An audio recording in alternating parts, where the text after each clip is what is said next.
Peoria Unified, our kindergarten programs are designed to ensure that your child is known, valued, cared for, and challenged.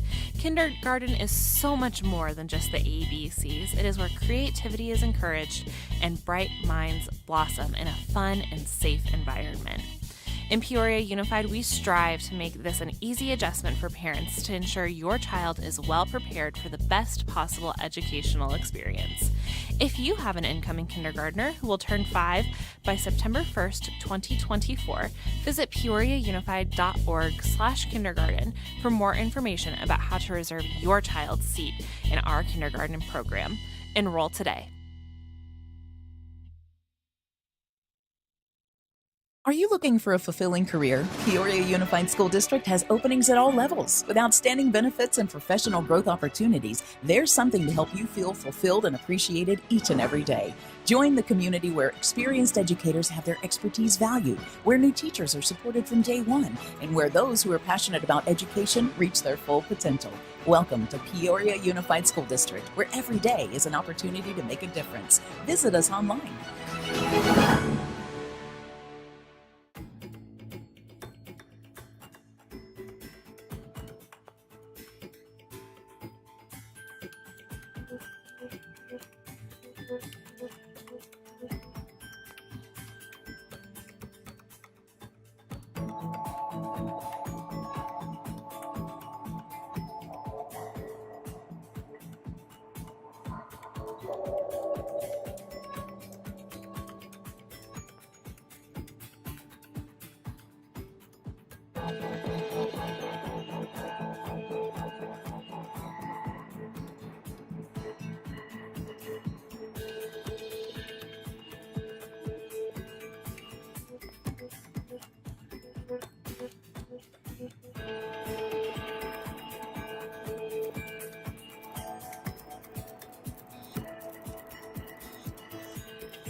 Are you looking for a fulfilling career? Peoria Unified School District has openings at all levels. With outstanding benefits and professional growth opportunities, there's something to help you feel fulfilled and appreciated each and every day. Join the community where experienced educators have their expertise valued, where new teachers are supported from day one, and where those who are passionate about education reach their full potential. Welcome to Peoria Unified School District, where every day is an opportunity to make a difference. Visit us online.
Call this meeting to order at 6:03 p.m.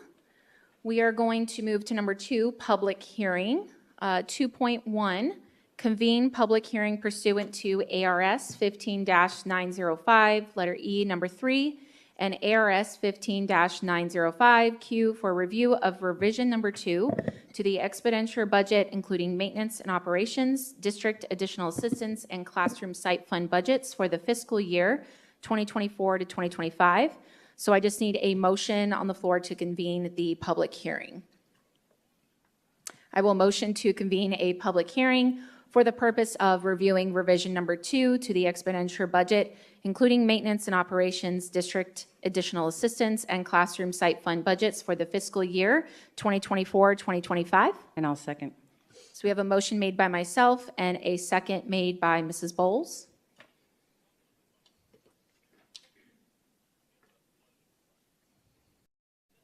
Board members, you may cast your vote.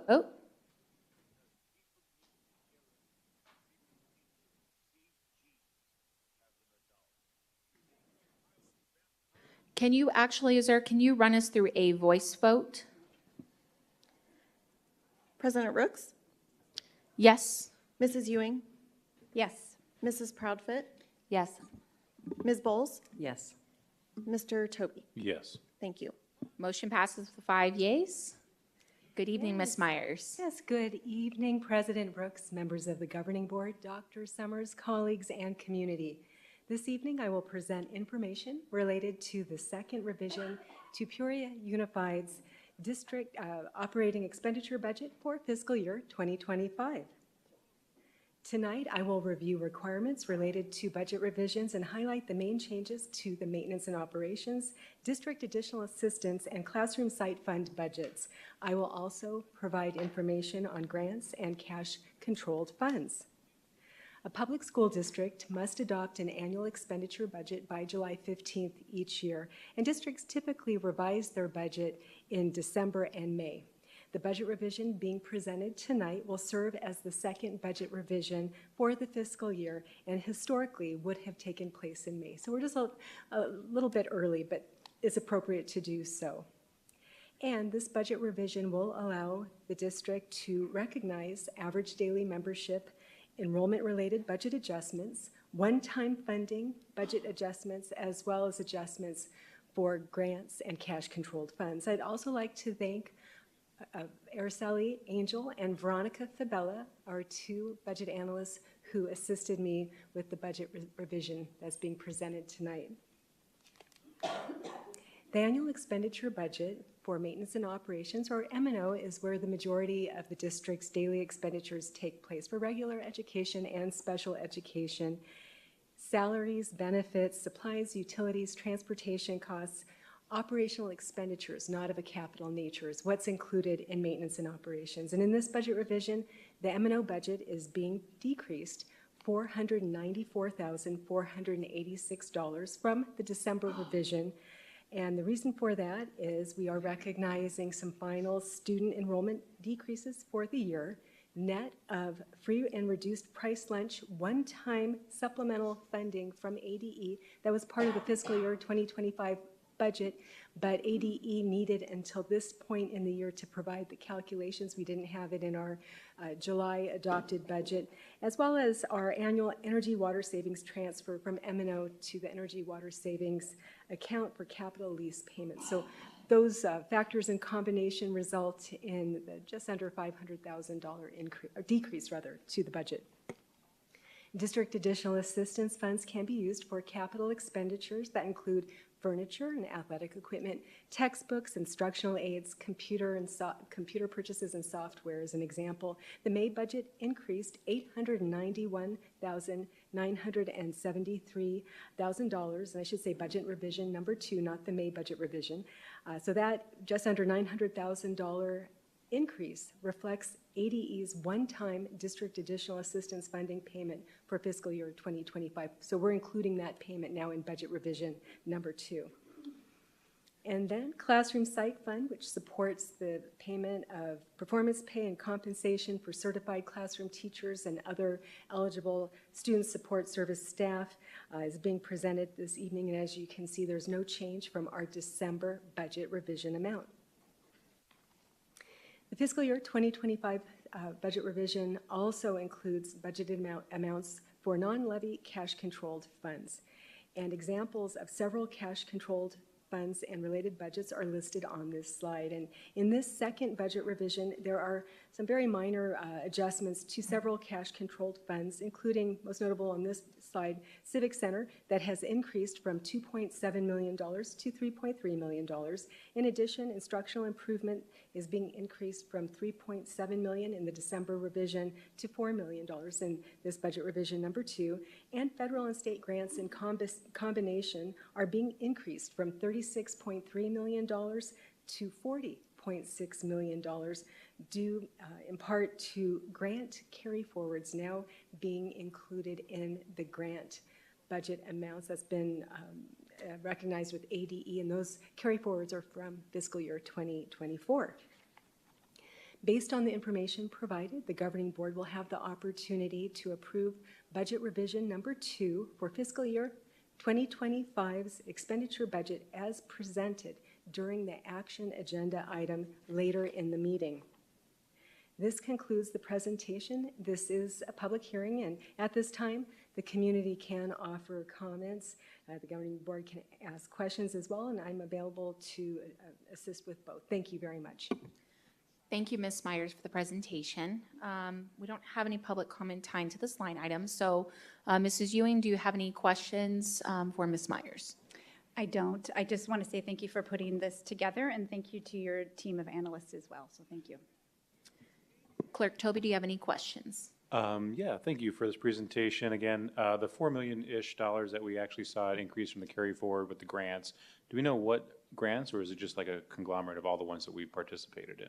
Thank you. President Rooks, Clerk Toby, members of the governing board. It's a combination of all of the federal and state grants, not just one.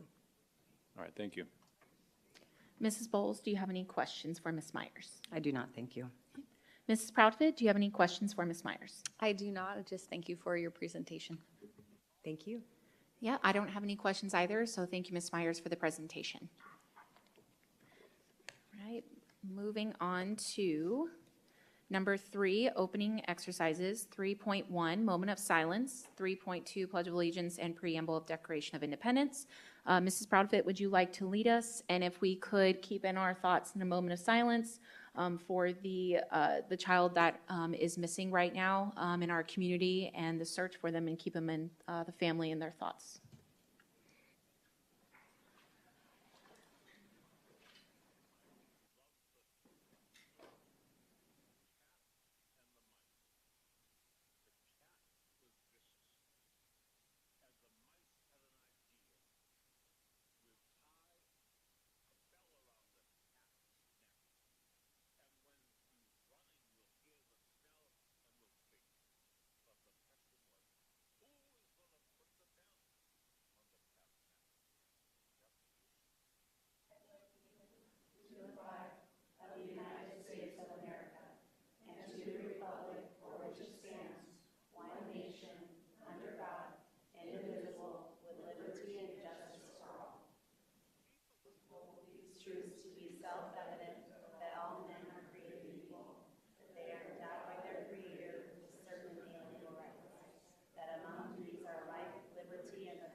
All right, moving on to 4, address agenda, 4.1, address agenda and consider adoption or recommend changes. I do have a recommendation for changing the agenda, but I will go through each member first. Ms. Ewing, do you have any changes you'd like to recommend?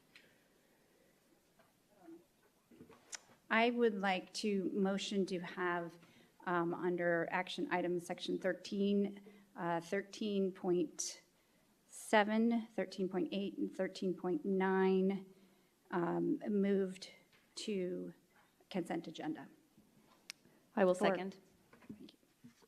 Okay, so we have a motion for that, and then I write those ones down.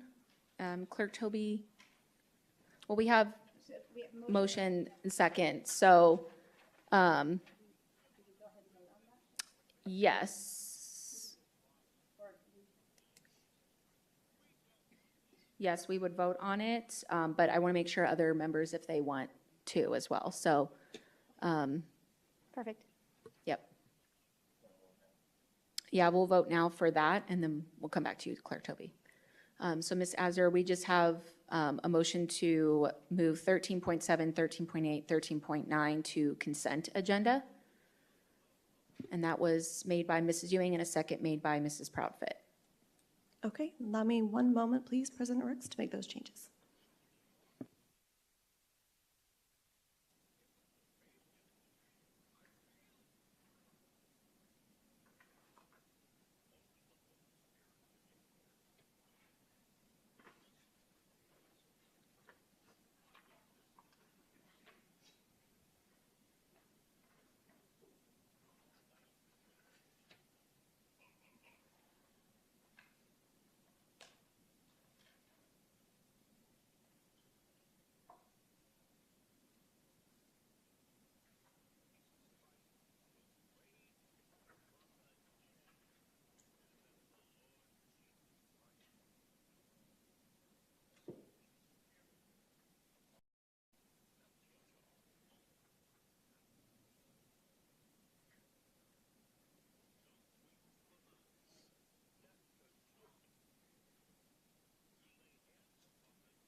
President Rooks, members of the board, I have the motion reading as motion to adopt the agenda as presented with the removal of 13.7, 13.8, and 13.9 being moved to the consent agenda. That was the motion, but I'm just wanting Dr. Summers to make sure other members, if they have recommended changes that they want on the agenda. President Rooks, members of the board, I might recommend that that motion is its own motion, even though the whole agenda hasn't been adopted yet. So I think there's a couple ways to do that. So if you want to take the vote on just that portion of the agenda right now, Okay. and then any other changes that may be recommended, because it might get a little tough to track once you're making those votes. So if I may recommend that you just take the vote on those specific items and know that the full agenda has not been adopted quite yet. Okay, all right, that's fine, yes. And you can just go through the system. We don't need a voice vote.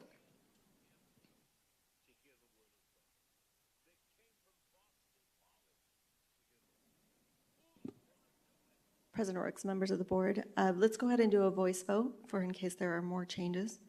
Okay, President Rooks, yes.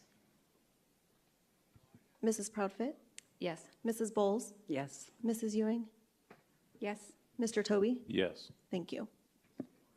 Motion passes with 5 yeas. Clerk Toby, do you have any recommendations for the agenda? I do not, thank you. Okay. Ms. Bowles, do you have any recommended changes? Nope. Okay. I do. I don't know if this is the time to do this. I would like to motion to table 8.1, consideration of administrative appointment, principal for Oasis Elementary School. I will second that for you. So we have a motion made to table 8.1, made by Mrs. Bowles, and a second made by myself. President Rooks, members of the board, I will go ahead and walk you through a voice vote on that one as well. Thank you. President Rooks, Yes. Mrs. Proudfit, No. Mrs. Bowles, Yes. Mrs. Ewing, No. Mr. Toby. Yes. So motion passes with 3 yeas and 2 noes. Ms. Proudfit, do you have any recommended changes to the agenda? No, thank you. Okay.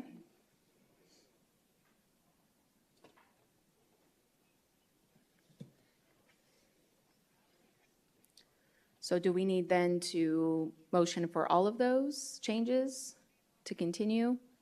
Or, So I think we have a record of the votes that have occurred. So if we can just give Azure a moment to make the changes to the agenda, and right. then we can have her or Refresh. have you refresh as soon as those are made. all right, thank you.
President Proudfit, members of the board, President Rooks, members of the governing board, I'm ready to proceed at this time. Thank you.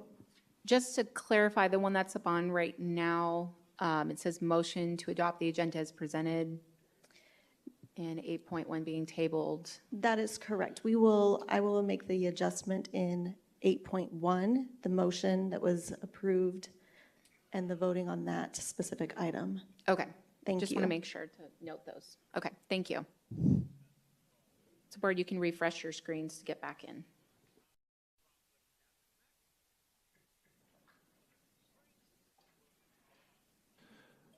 President Rooks, members of the board, I think the best way to do that would just be to list that vote, because board docs won't allow two separate votes the way that it's being outlined. So we can just move that vote to 8.1.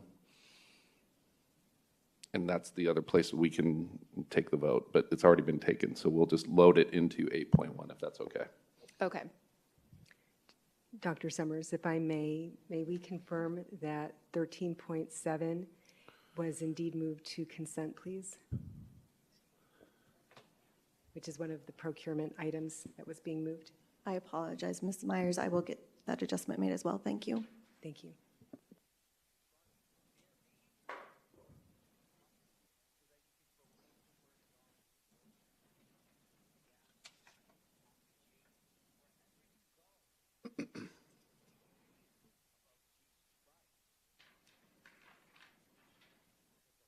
Ms. Myers, can you repeat that number?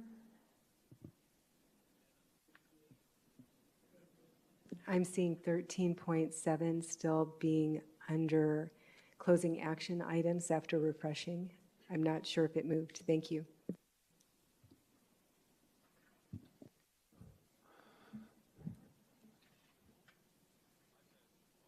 President Rooks, members of the board, if I may, it looks like the new 13.7 was the playground solutions.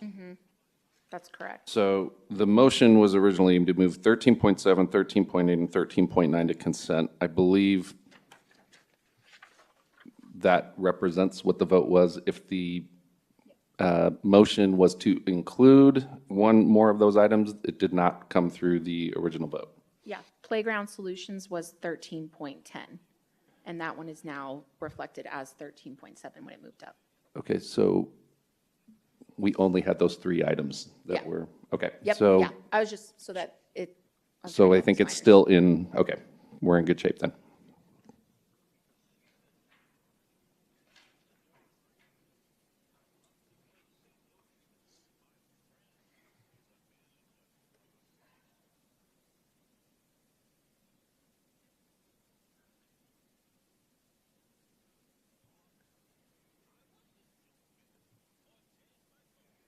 Okay, we're ready to proceed on to number 5, recognitions, 5.1 recognitions.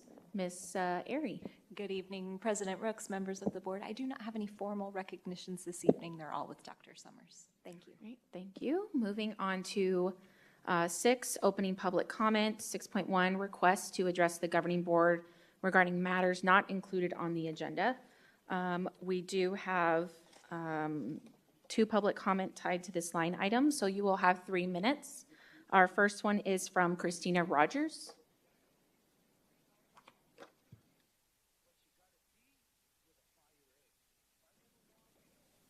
Good evening.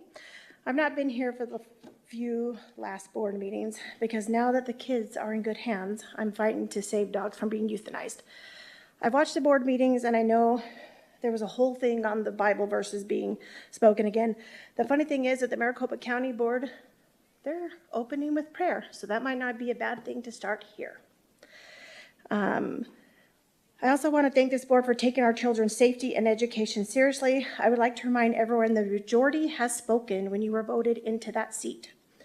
And I appreciate you not wasting any time and putting your nose to the ground to get the items done you have campaigned on. I also heard pleas from some telling you guys it is your job to work with the other side. I would encourage you all to work with them as well as they worked with us for the last 4 years. Thank you. Next public comment comes from Marcy Robb.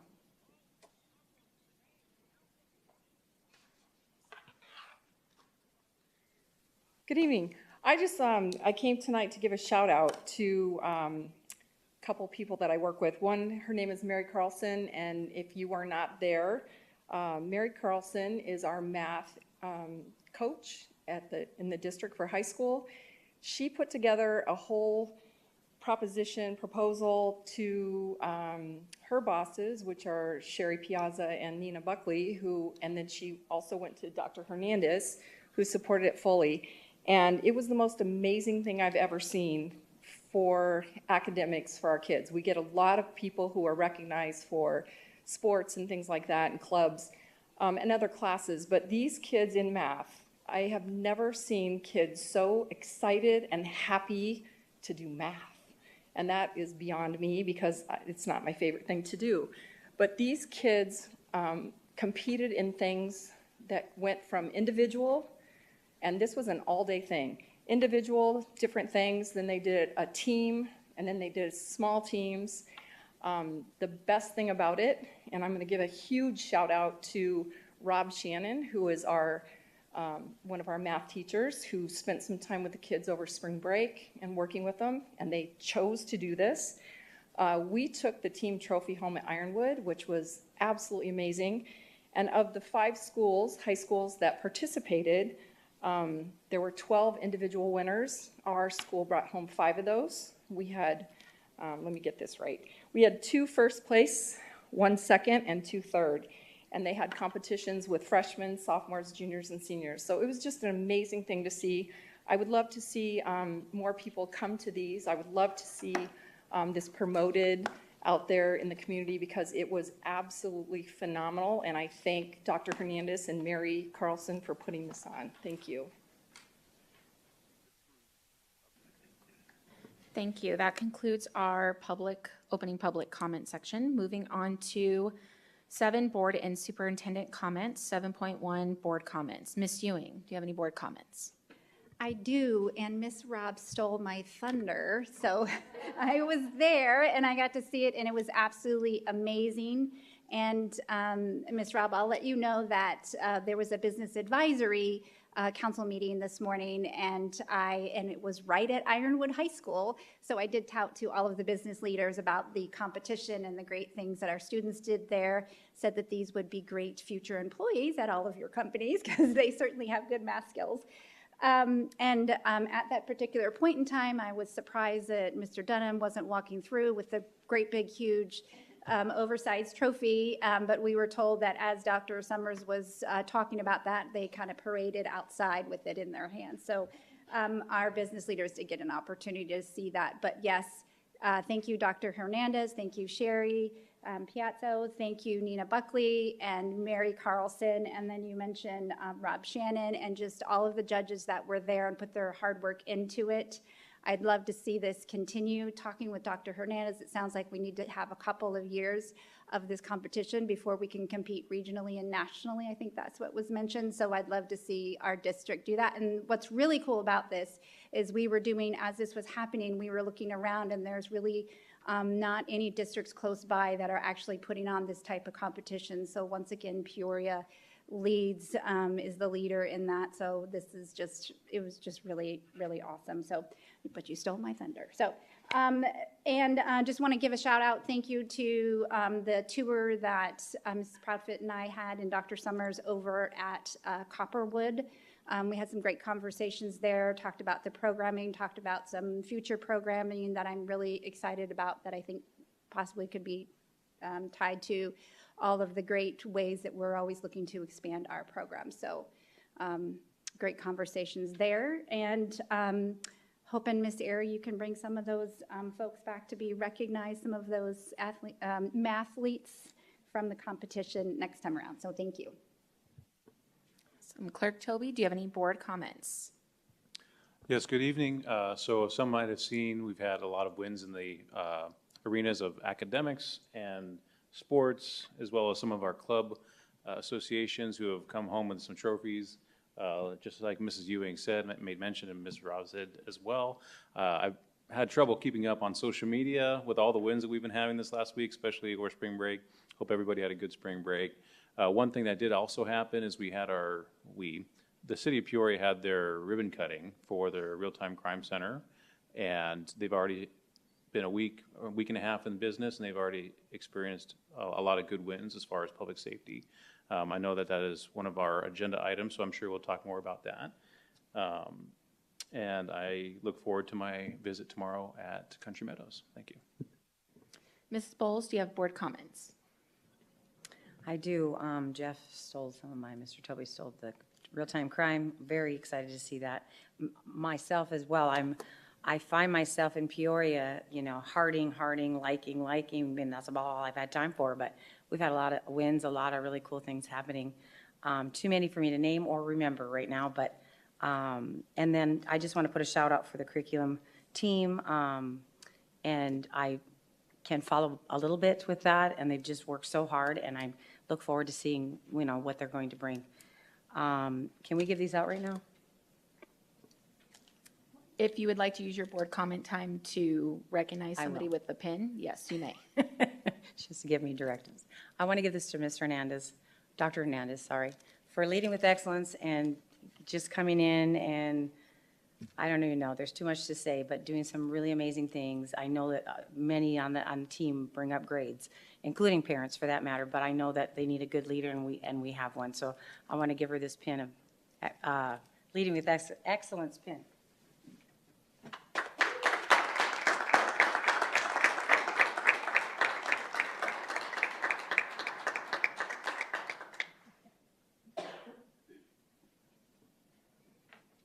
Is that all for your board comments? Yes, thank you. Mrs. Proudfit, board comments. Hi, I just wanted to start off by saying thank you.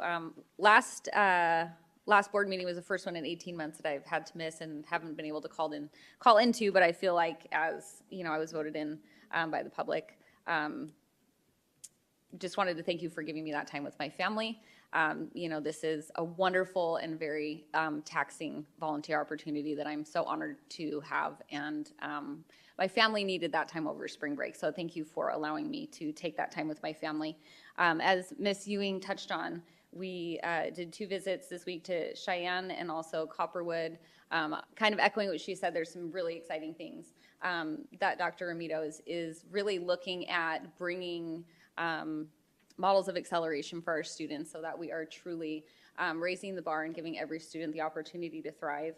Our Cheyenne visit was also incredible. I was really impressed with Principal Wells and what she is trying to innovate and bring to the table to meet the needs of her very specific population in terms of reading interventions. And it was incredible to see her do her thing as an admin, problem solving, and some of the results that are forthcoming with that.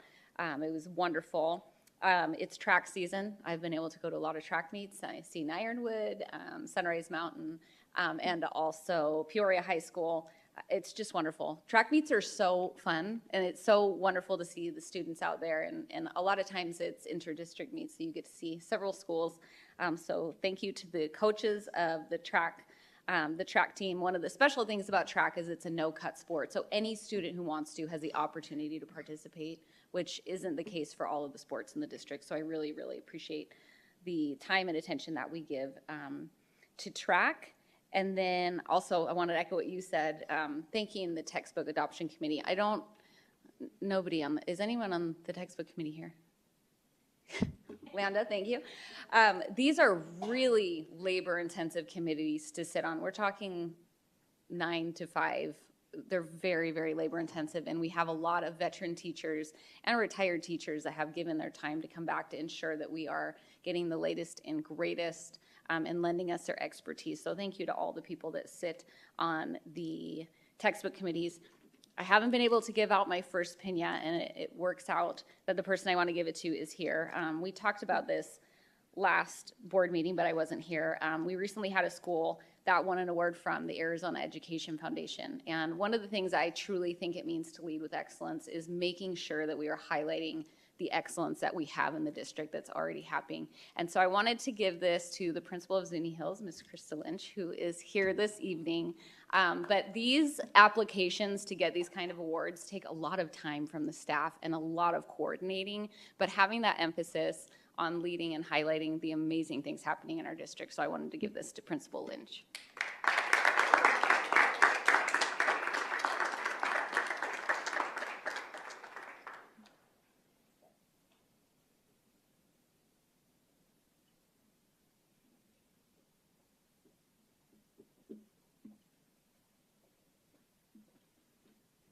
I should have said that was it for my board comments. Okay, before I just did want to that make long sure walk. before you Thank long walk Yes.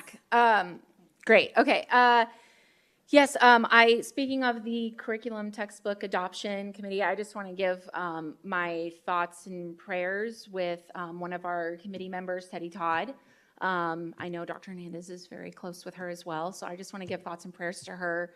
And yeah, so for Teddy Todd. And also, I will be touring Raymond S. Kellis tomorrow. So excited to go see Raymond S. Kellis again. It's been a couple months, and have a couple of school visits next week as well. We also, I think the board is all going, but I know I'm going on April 2nd. We will have we were invited by the mayor and the city council of Peoria for the City of Peoria address. They invited the board, and I think our superintendent, I think Miss Airy was there last year as well, so that's great. That'll be on April 2nd at 6:30 if anybody wants to go. It's at the CCV Church on 67th and Happy Valley. And also I did want to say thank you to sharing about the math competition. I did see the photos online, Miss Airy, so I appreciate you sharing that. That was pretty cool to see that experience and hear about it as well. I don't have the pins with me tonight, but I will be, no, it's okay, because she's not here. So I will update that at the next meeting, and hopefully I want to reach out to, working with Dr. Summers and the cabinet to reach out to those schools that I would like to go hand the pins to the staff that I want to recognize with those pins. So I'll have an update the next meeting of who those are, and that's it. President Rooks, can I add something else to the board comments and congratulations? I know that we have a Country Meadows visit coming up soon, and we mentioned I brought up at the Business Advisory Council that Country Meadows is one of these, or is the school that has been designated with the Purple Star Academy. So, and I know I'm looking forward to, Ms. Aries said that she has some big communications that's going out to our community soon about that. So I'm looking forward to that. And I'm looking forward to getting out to our campus to talk to them more about that. But it was great to be able to share that with especially our veterans businesses and so forth. And they all seemed very excited to hear about that. So just want to make sure we get that mentioned too. Awesome. Yeah, that sounds good. And speaking of veterans and things like that, I know I've seen two online. I mean, good job, Ari, for posting a lot of stuff right now. But thank you to our City of Peoria Police Department and the City Fire Department for Peoria. I see that they've been going to our schools and working with our students and staff, and so I appreciate the time that they are taking to do that as well for our district. And moving on to 7.2, Superintendent comments. Dr. Summers. Thank you, President Rooks, members of the board, cabinet, guests tonight. I'll begin my comments with a big congratulations to Peoria High School's FFA chapter. Each year, FFA chapters in Arizona compete to be named Arizona's top FFA chapter based on a variety of activities that consider growing leaders, building communities, and strengthening agriculture. Earlier this week, the national chapter announced Peoria High School's FFA chapter as a gold-rated chapter. Let's wish them luck as they continue to compete with other gold chapters at the state FFA Leadership Conference this summer. Also, as already mentioned a few times this week was Peoria Unified's inaugural Math Madness competition. A little play on March Madness, so for those basketball fans out there, there was a great basketball and an orange theme, but more than 60 mathletes from 5 Peoria Unified High Schools competed both individually and as a team in various mathematical challenges. Congratulations to Ironwood High School. Their team took home the championship trophy, and it will be in safekeeping until next year's competition. And again, just a big highlight and a shout out to all of the work put forth by our learning and teaching department for organizing the event for those of our students who excel in mathematics. And we look forward to formally recognizing our mathletes at an upcoming board meeting. Finally, this week, one of our Park Ridge Elementary School parents sent an email and called our district office to share what an exceptional experience both he and his 2 children have had at their school. He specifically mentioned Miss Weston, a 3rd grade teacher, and Mrs. Seiler, a 1st grade teacher, and their principal, Mr. Harmon, for their outstanding care and dedication at the school. The parent went out of their way to share multiple examples examples as to why these educators are so special as we enter into April, which begins our Thank a Teacher campaign. We're just so appreciative of the parents who share their positive experiences and our staff who go above and beyond every day for all of our students and each other. That concludes my comments. Thank you. Thank you, Dr. Summers. All right, moving on to 8 opening action items. 8.1, consideration of administrative appointment principal for Oasis Elementary School. I am actually going to motion to table 8.1. And I will second. So we have a motion to table 8.1 and a second made by Mrs. Bowles.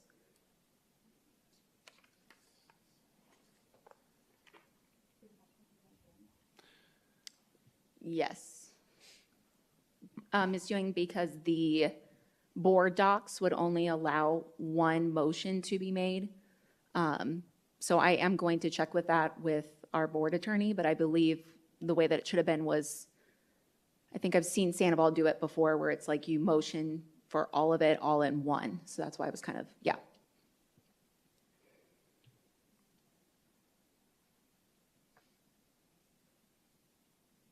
Board members, you may cast your votes.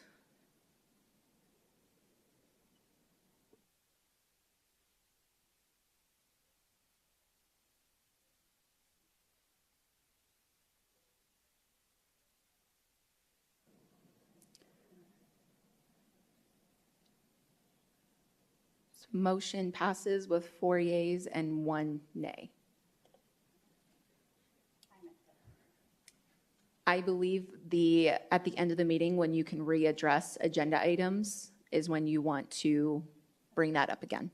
Yeah, just trying to help you out there with that if you want to fix anything. Okay. So then we're moving on to 8.2, consideration of administrative appointment principal for Peoria Traditional School. Ms. Vesley, welcome. Good evening, President Rooks, members of the board, Dr. Superintendent, Cabinet, and guest. I am thrilled to be bringing forth tonight our recommendation for your consideration for principal at Peoria Traditional School. We'd like to have you consider Ms. Jennifer Lime to be appointed as principal at Peoria Traditional School. Ms. Lime has a longstanding history of serving Peoria Unified School District, where she began her career as a teacher back in 2002.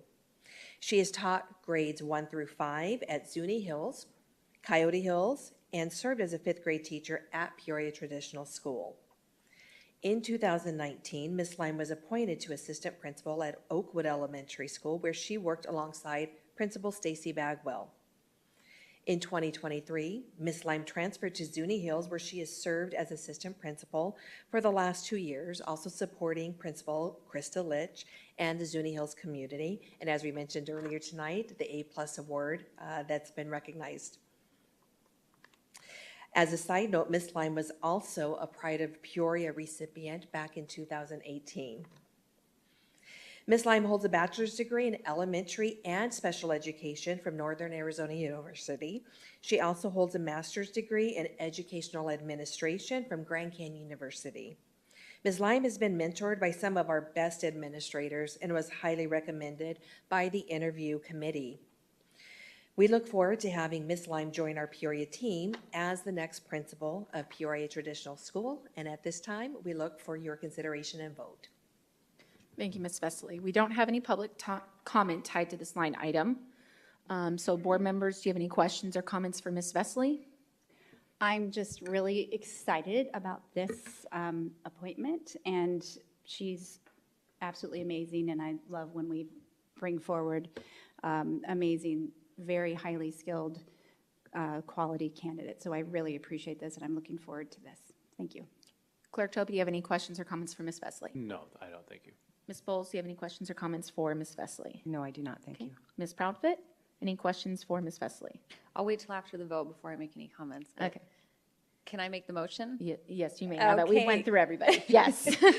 Thank you. I motion to approve the administrative appointment for the position of principal of Peoria Traditional School as presented. I will second. So we have a motion made by Mrs. Proudfit and a second made by myself. President Brooks, members of the board, pardon the interruption. I just wanted to clarify something from earlier. So we entered into a public hearing at the beginning of this meeting that was not officially closed. So we are technically still in a public hearing mode. So prior to taking this vote, could you please make an official statement that would reflect that we are no longer in a public hearing? And then we can proceed with what we have in front of us. Okay, you'll have to wait one more minute over there. So sorry. So we are going to come out of public hearing this evening at 6:47 p.m. Thank you for that. Thank you, Dr. Summers, for the clarification.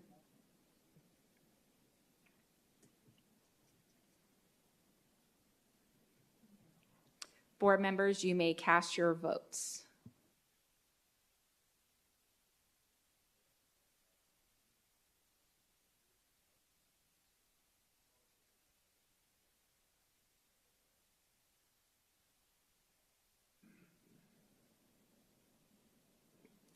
Motion passes with 5 yeas. Congratulations.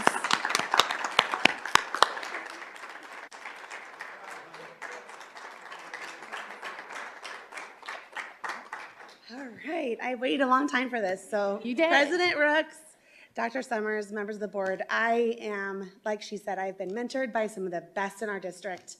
I have been here for a long time, and I am really excited and really proud for this next adventure. So thank you so much for that. Sorry for the raspy voice, but thank you so much for that.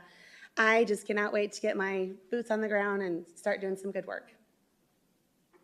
Awesome. Ms. Ewing, do you have any comments for her? I do. One of the great things about visiting the campuses is we get an opportunity to witness how PUSD cultivates leadership and how we recognize staff when they have a commitment to growth and professional advancement. And like you said, you have been working alongside some of the greatest of our leadership in the community. So I know that you are ready to spread your wings and bring lots of great leadership and innovation to Peoria Traditional School. I'm really excited and can't wait to get on campus once you're settled to hear about your vision for that school. So I'm really excited, and congratulations. Thank you. You're welcome anytime. And congratulations to your family too. Thank you. Yeah, I brought my family with me here, so they've been waiting patiently. My sons have been waiting for a while, so they're exciting. Clerk Toby, do you have any comments?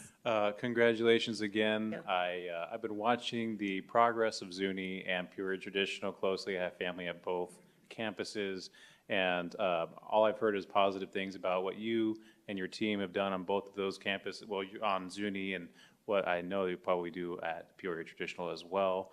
Congratulations to your family. I believe she should be able to take you out for dinner, because I think this comes with a something called a promotion and a salary increase. But thank you so much for your dedication to Peoria, and I was very happy to vote yes for your nomination. Thank you very much. I appreciate that. Mrs. Bowles, do you have any comments? Congratulations. I love that your family's all here. I thought it was maybe the paparazzi or something happening when all the cameras went up in that corner. But, you know, kudos to you. I have not had the pleasure of working with you. I worked in the district, but I have worked with some that have worked around you. But I've heard some amazing things from Zuni Hills, much to what Mr. Toby said. The places you've been, your reputation follows. And that's, just thank you. And for what you do, excellence, you lead with excellence. I hear that from people in the district, and congratulations. Thank you very much.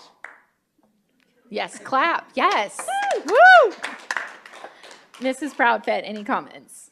Yes, I just wanted to echo kind of what my fellow board members have said. You have been mentored by some of the very, very best in our district. And I will say, since Principal Lynch and also Principal Bagwell are here, the culture that they have created on their campuses is just second to none. And personally, I'm so excited because I'm a Peoria Traditional parent, so now I get to see you all the time. Yes, I'm so super don't excited. tell me I can come on campus anytime, because you know you're I always will. welcome. But I just want to say congratulations. I look forward to seeing a lot more of you and seeing what you can bring to Peoria Traditional. Thank you very much. So I have to tell you that there are a couple of teachers from Peoria Traditional that were so excited when you came this morning, and they told me, they're like, we're so excited, we're through the roof. They have said great things about you. I guess you kind of started at Peoria Traditional, and so they're just so excited that you're going to be their leader and that you're going to be there to support them and the students and the families. Thank you for everything that you've done at Zuni Hills. I appreciate it, and I look forward to seeing you there and seeing what you can do, and congratulations to your family as well. And I hope you have a great night celebrating it Thank you so much. Like I said, I'm just blessed and honored, and I cannot wait to just move forward and get to work. So thank you, everyone.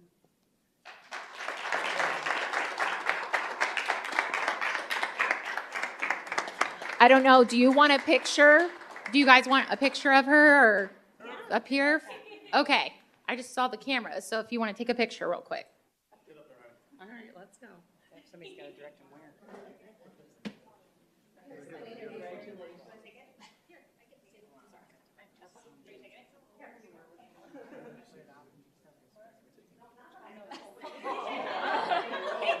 I was trying to do the family. Miss Erin can take it for you.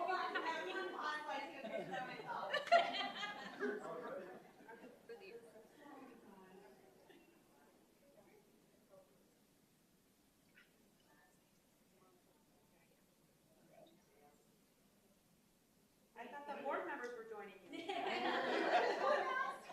If you want us to, but it was for your family. Like, Your family's yes. Oh, Dad says yes?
All right, we're going to move on now to 8.3, consideration of administrative appointment, Director of Special Education. Ms. Vesely. I'm going to wait just a minute if you don't mind, Yes. President Brooks. Yep.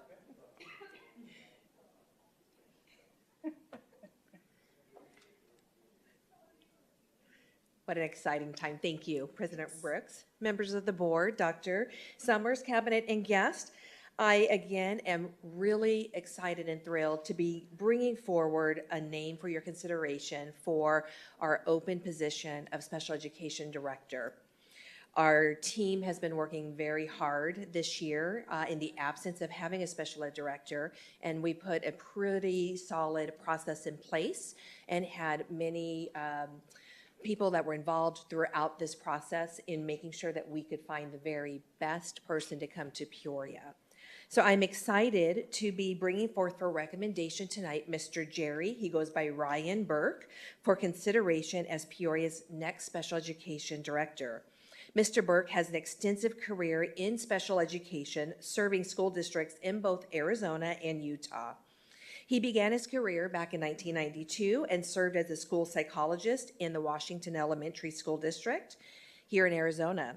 He also served in that role up until 2002, and then he moved to Utah, where he served the same role in the Alpine School District. After that, he was promoted to Special Education Coordinator from 2003 to 2006. And in this role, he provided support to school teams and trained teams on behavior intervention strategies for students. He also provided professional development to all school psychologists in that district.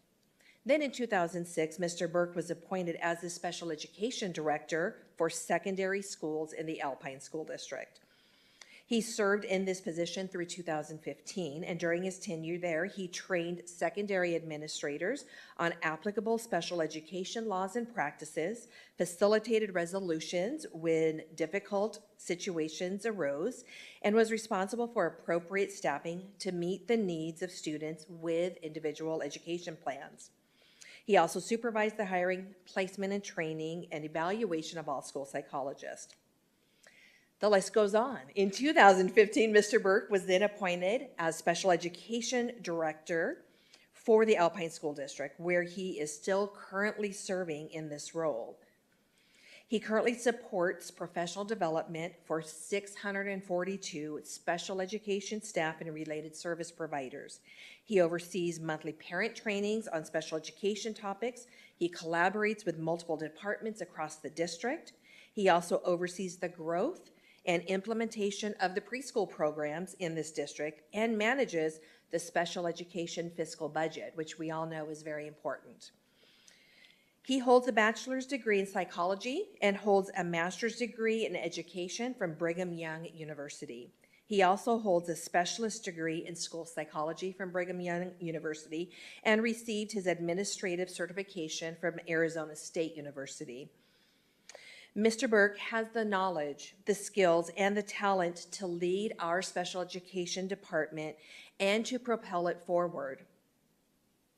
His belief is that serving in this leadership capacity provides an incredible opportunity and responsibility to cultivate a district-wide culture of collaboration and support with a service-oriented approach. We are honored to be bringing forth for consideration Mr. Jerry, he goes by Ryan Burke, to serve as Peoria's next Special Education Director. And at this time, we stand for any questions and look forward to your vote. Thank you, Ms. Fesley. We have no public comment, I believe. Let me double check. Yep, no public comment tied to this line item. So does any board members have any questions for Ms. Fesley? No? All right. So I just need to, I'll make the motion to approve the administrative appointment for the position of Director of Special Education as presented. I will second. So we have a motion made by myself and a second made by Mrs. Proudfit, or Mrs. Bowles, sorry.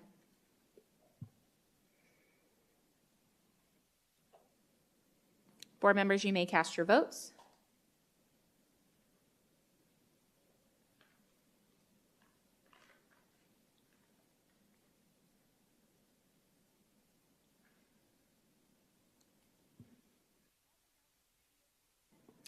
Motion passes with 5 yeas. So I know he's not here, but congratulations. I am looking at our team who is here to support him because they have been working so hard this year, and I just want to extend congratulations to this team. They really have found the best person. And you are right. Unfortunately, he is still in Utah, serving in his current capacity. We do look forward to being able to bring him forward sometime in the near future for recognition and getting a chance for him to meet you as well. Great. Thank you. Does any board members want to give any comments real quick? Or I just want to give a comment and shout out to the team who helped select this individual. I'm so excited that we have somebody in this role and with such experience. So that shows a lot about the type of talent that we can attract to Peoria. And I'm just really looking forward to bringing him in and being able to recognize and welcome him into the PUSD family. So thank you. All right. Clerk Toby. Yeah, hopefully he watches this. Congratulations, Mr. Burke. And as in the theme of leading with excellence, obviously, especially our special education students are a very vulnerable population of our district. We want to have the right people in place, and it sounds like he is definitely well qualified for this. So thank you for bringing him forward. Ms. Bowles, do you have any comments? Thank you, team. I'm sure that was a big feat, and it sounds like an amazing fit. I am so excited to hear the credentials, yes, but I'm also excited to hear I stopped writing because there were so many things that he oversees, and I'm very excited. So if Mr. Jerry is watching, congratulations. We look forward to meeting you. I did note parent training. That is a very rare thing that someone in that capacity would. I've taught those classes, Sometimes they were mandatory. That was not a fun class to teach, but yeah, that's just very rare. So very well-rounded. So kudos to the team, and I'm very excited about that. Thank you. Mrs. Proudfit, any comments? I hope Mr. Burke is watching. Congratulations. We look forward to having you here. I did want to thank the team as well. I know that in the time when we didn't have a director, that there was a lot of stepping up happening and a lot of overlap and a lot of just you guys really pulling together to ensure that our vulnerable students had the very best.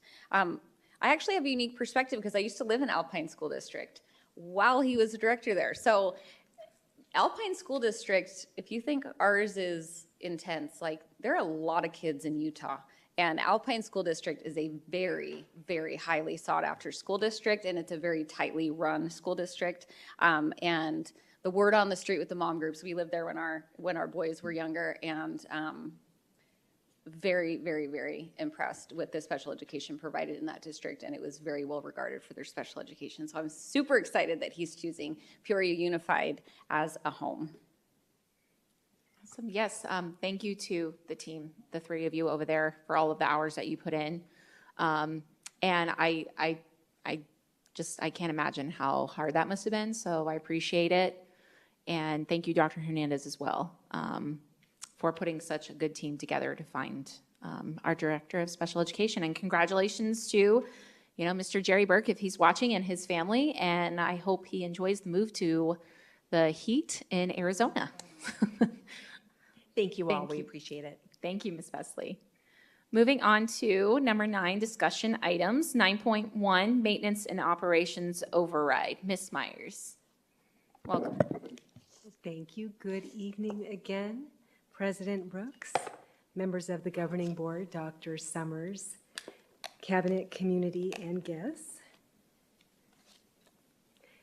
Tonight, I will highlight information that has been provided over several Governing Board meetings in recent weeks regarding the district's current 13% M&O override, district tax rates, and the Governing Board's direction to administration at the last board meeting to bring back 2 resolutions for consideration for next steps related to an M&O override election in November. There have been 3 Governing Board meetings to date where information has been shared regarding the district's current 13% M&O override, as well as opportunities for a different percentage, as well as to review the areas of support that our current override provides funding for. And as a reminder, maintenance and operations, M&O, is where the majority of the district's expenditures take place. It's positions and programs and people. I always like to say that very different than a bond, which would be a building and a bus as an example, is positions, programs, and people. And salaries, employee benefits, supplies, utilities, transportation, expenditures, those are all M&O type expenditures, not of a capital nature. M&O funds cannot be used to build a school or to renovate buildings or repair campus infrastructures. When we talk about an M&O override, it's truly for M&O expenditures here in Peoria Unified. Statute allows a district to exceed its maintenance and operations budget revenue control limit for up to 15% if that district's community has approved an override. So the percentage range for districts is 10 to 15%. Peoria Unified has in recent years had a 13% override in place that is supported and paid for through secondary property taxes here within the district from residential properties and commercial properties. The 13% override was first approved in November of 2015. Prior to that, we had a 10% override that initially was approved in, I believe, 1996. So for a number of years, we had 10%, and then 13% was approved in November of 2015. Once approved, an override is in place for 7 years, and if at a minimum not continued by year 5, that override starts to sunset in years 6 and 7 and is fully eliminated in year 8. So our 13% override was continued by our community in 2020. And we're very grateful for that support and continuation. So now we're approaching that year 5 and that need to, at a minimum, continue the override, or the funding would begin to sunset in the last 2 years. The district's current override provides approximately $33 million of funding for positions and programs throughout the district that normally would not be possible with the annual funding the district receives from the state of Arizona. And again, if not continued year one, the cuts would be roughly $11 million. And so looking in a little more detail here on this next slide, the override supports assistant principals, nurses and healthcare providers at all of our schools, athletics and extracurricular activities, physical education classes, art, band, and choir, and gifted and reading programs throughout the district. The funding also assists the district in maintaining class size and providing compensation to not only recruit the best staff possible, but also to retain quality staff. The override also allows Peoria Unified to offer free all-day kindergarten to families within our community. Prior to the 13% override, we actually had to charge a fee for all-day kindergarten. The state of Arizona provides a half day of funding, and so that other half has to be supported from either fees or an override, and so we've been able to use our 13% override to pay for the full day. And an illustrative example on this slide just showing, again, year 5 is in November 2025, fiscal year 2026, and then subsequent to that election date, there'd either be a continuation or a phase down as illustrated on this slide.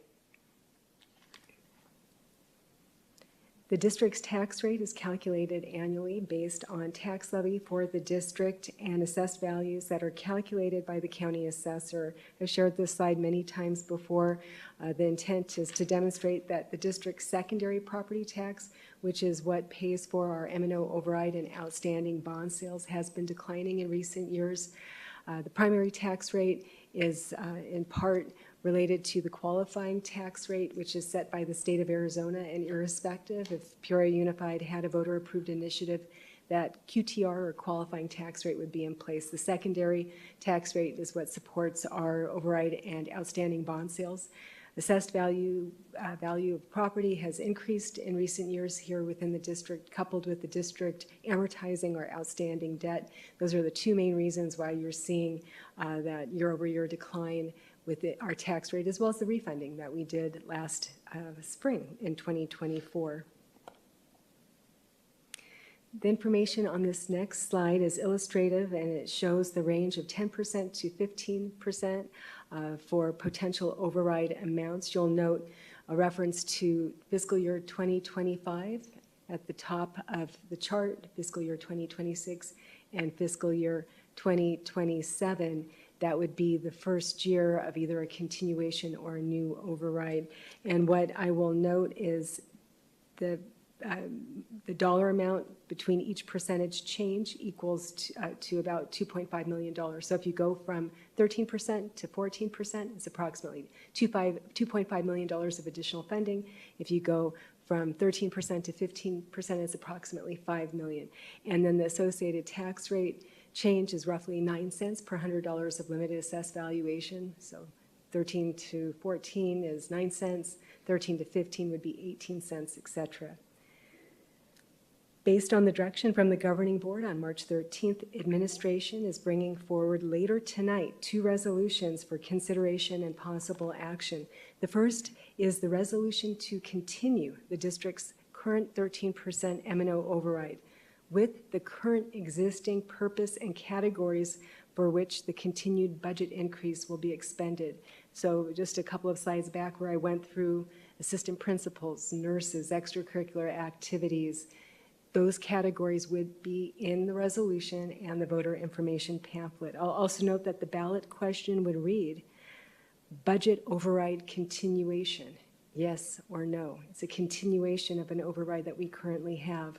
Based on projected enrollment in fiscal year 2027, the estimated funding projection for the first year of a continued 13% M&O override would be approximately $31.6 million. We've updated our projection, and it recognizes the decline in enrollment that we've had from fiscal year 24, 25, et cetera. And then if we go to the next slide, the second resolution would be for a new 15% M&O override with the current existing purpose and categories and with the addition of safety and special education per the governing board's direction at the last meeting. The ballot question would read, budget increase, yes or no. Based on the projected enrollment in fiscal year 2027, the estimated funding projection for the first year of a new 15% M&O override would be approximately $36.4 million. Later in the meeting, in the action section of the agenda, the governing board will have the opportunity to consider and possibly take action on one of the two resolutions. The approval of either resolution will formally call for the M&O override election on November 4th, 2025. This concludes the presentation. District administration is available to answer your questions at this time. I'd also like to note that we are joined this evening by Mr. Paul Gales with the law firm Greenberg Traurig, and Mr. Gales is the district's bond counsel and has also provided legal counsel in the area of elections for Peoria Unified in the past. And so Mr. Gales and I are both available to answer your questions. Thank you.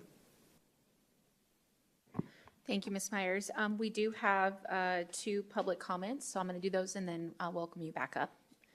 You will have 3 minutes for your public comment. First one is Marcy Robb.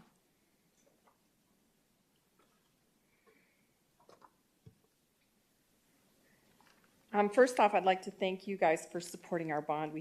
Our override.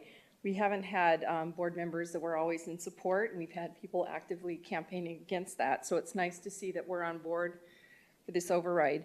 I would like for you to consider a couple things when you're looking at which one to go for. I've been in this district 35 years, and I've seen a lot.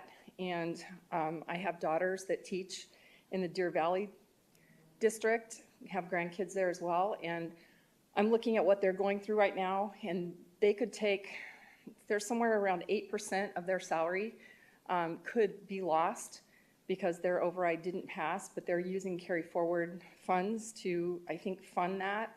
I don't want to be in that situation, so I'm excited that you guys are on board. When we look at 13 versus 15, I just want you to think about, we have a community that's very hard to convince that this is something we should do.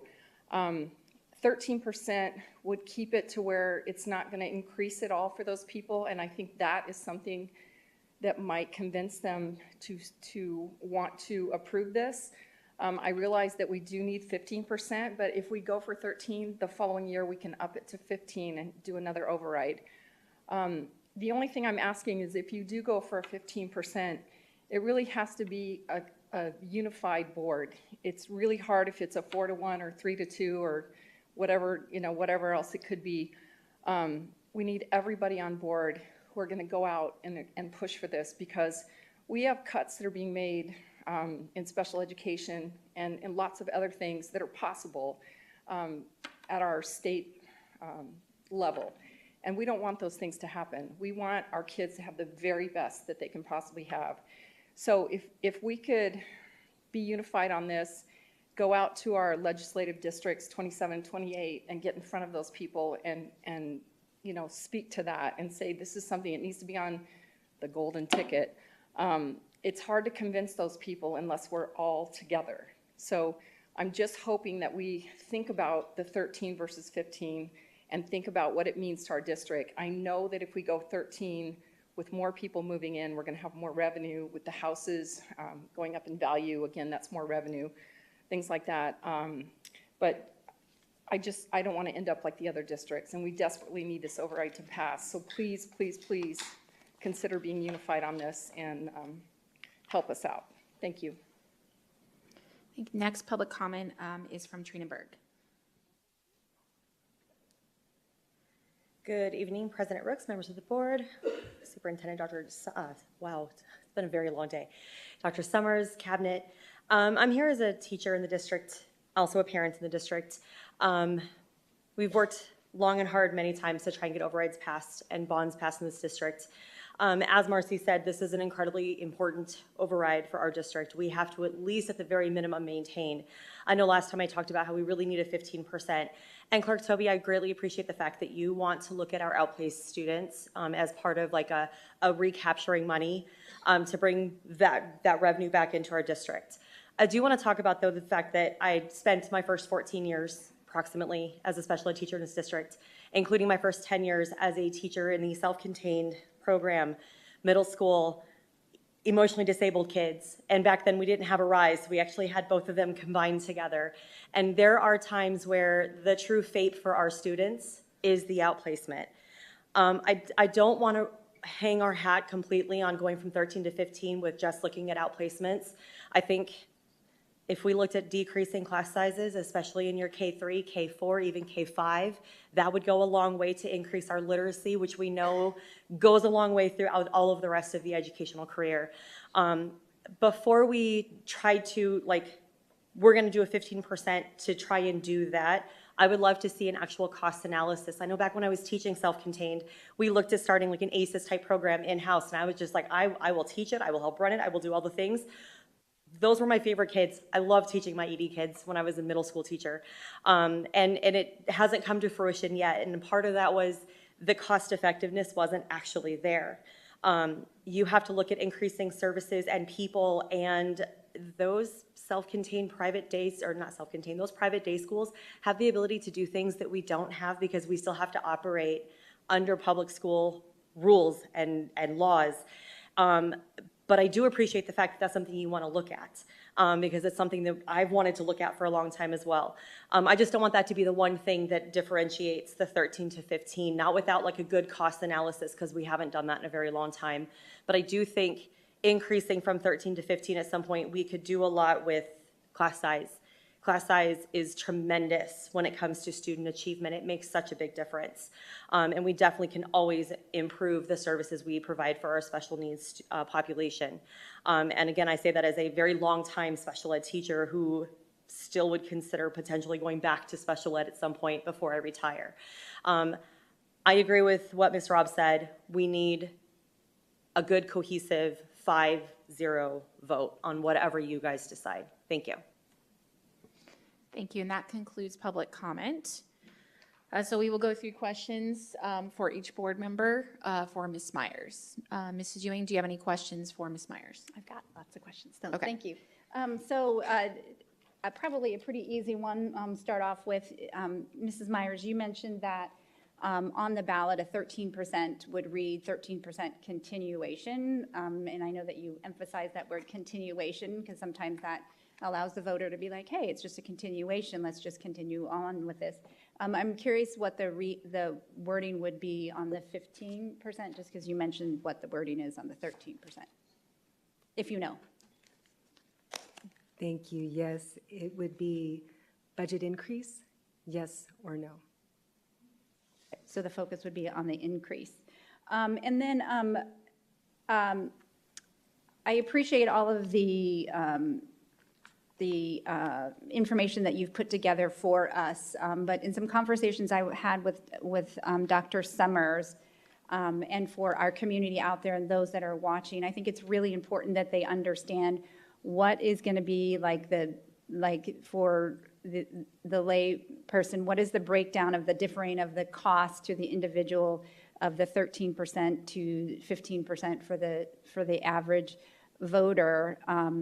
And maybe even breaking that down to a monthly cost so we can really say what impact is this going to have for them. Thank you, President Rooks, Mrs. Ewing, members of the governing board. On slide number 10, there is an analysis and projections, and you'll note the tax rate, and toward the bottom, there's the impact on a homeowner per $100,000 of home value, just to kind of give the feel. If it's $108 per 100,000, currently an increase as roughly another $8 per percent. So looking at the bottom. So that's an illustrative example. Of course, we oftentimes when we've called for an election, we can at that point only provide factual information, but we have historically had a tax rate calculator on the district's website, so any community member could put in from their county tax assessor statement their home value and calculate what the impact would be directly for that homeowner. And does the, because you mentioned that when it does go to the ballot, we'll have actual numbers. So does declining enrollment affect year after year that amount to the taxpayer? Thank you. President Rooks, members of the governing board, Mrs. Ewing. Enrollment is a factor with the amount of funding and the tax that is assessed year over year. So if the district has declining enrollment, let's say we would continue the 13%, the amount of funding would go down in alignment with the decline in enrollment. An override's funding is based on prior year enrollment, so there's always a 1-year lag. And that's why when I provided the example with the 13% override, that it would provide approximately $31.6 million in 2027. That's slightly lower than the amount we had in fiscal year 2025, which was $33 million, in part because of that declining enrollment. So is there a declining cost to the taxpayer year after year for the 13? Because I think it's good for us to think about 13% and 15%, what it looks like for the voter year after year, and if I believe that there's a declining cost to that individual.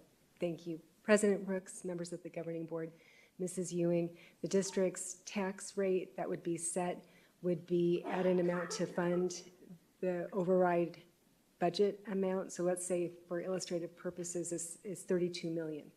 That's what you're assessing for.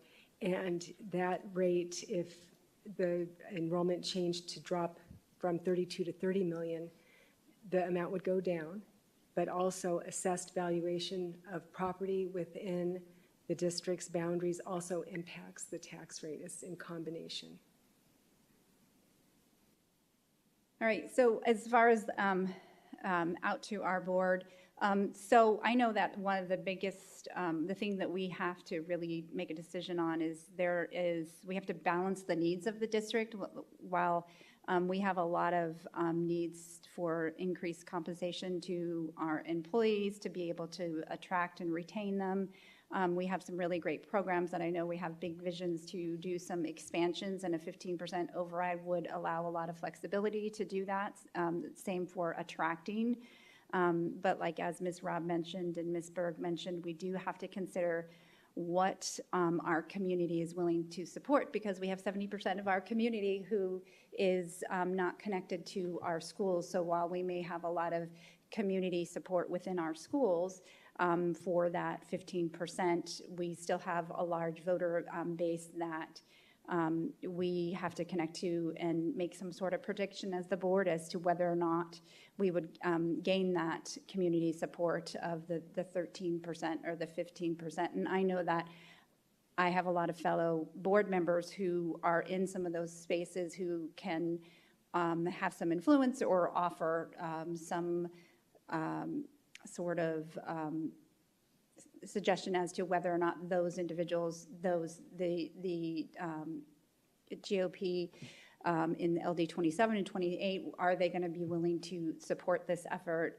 Because it does need to be a whole community effort. And again, I'd like to see us come to, even though we're in discussion period, I'd like to see us come to some sort of agreement as to the 13 or 15 before we go to the vote, so that it is fully unified in our decision.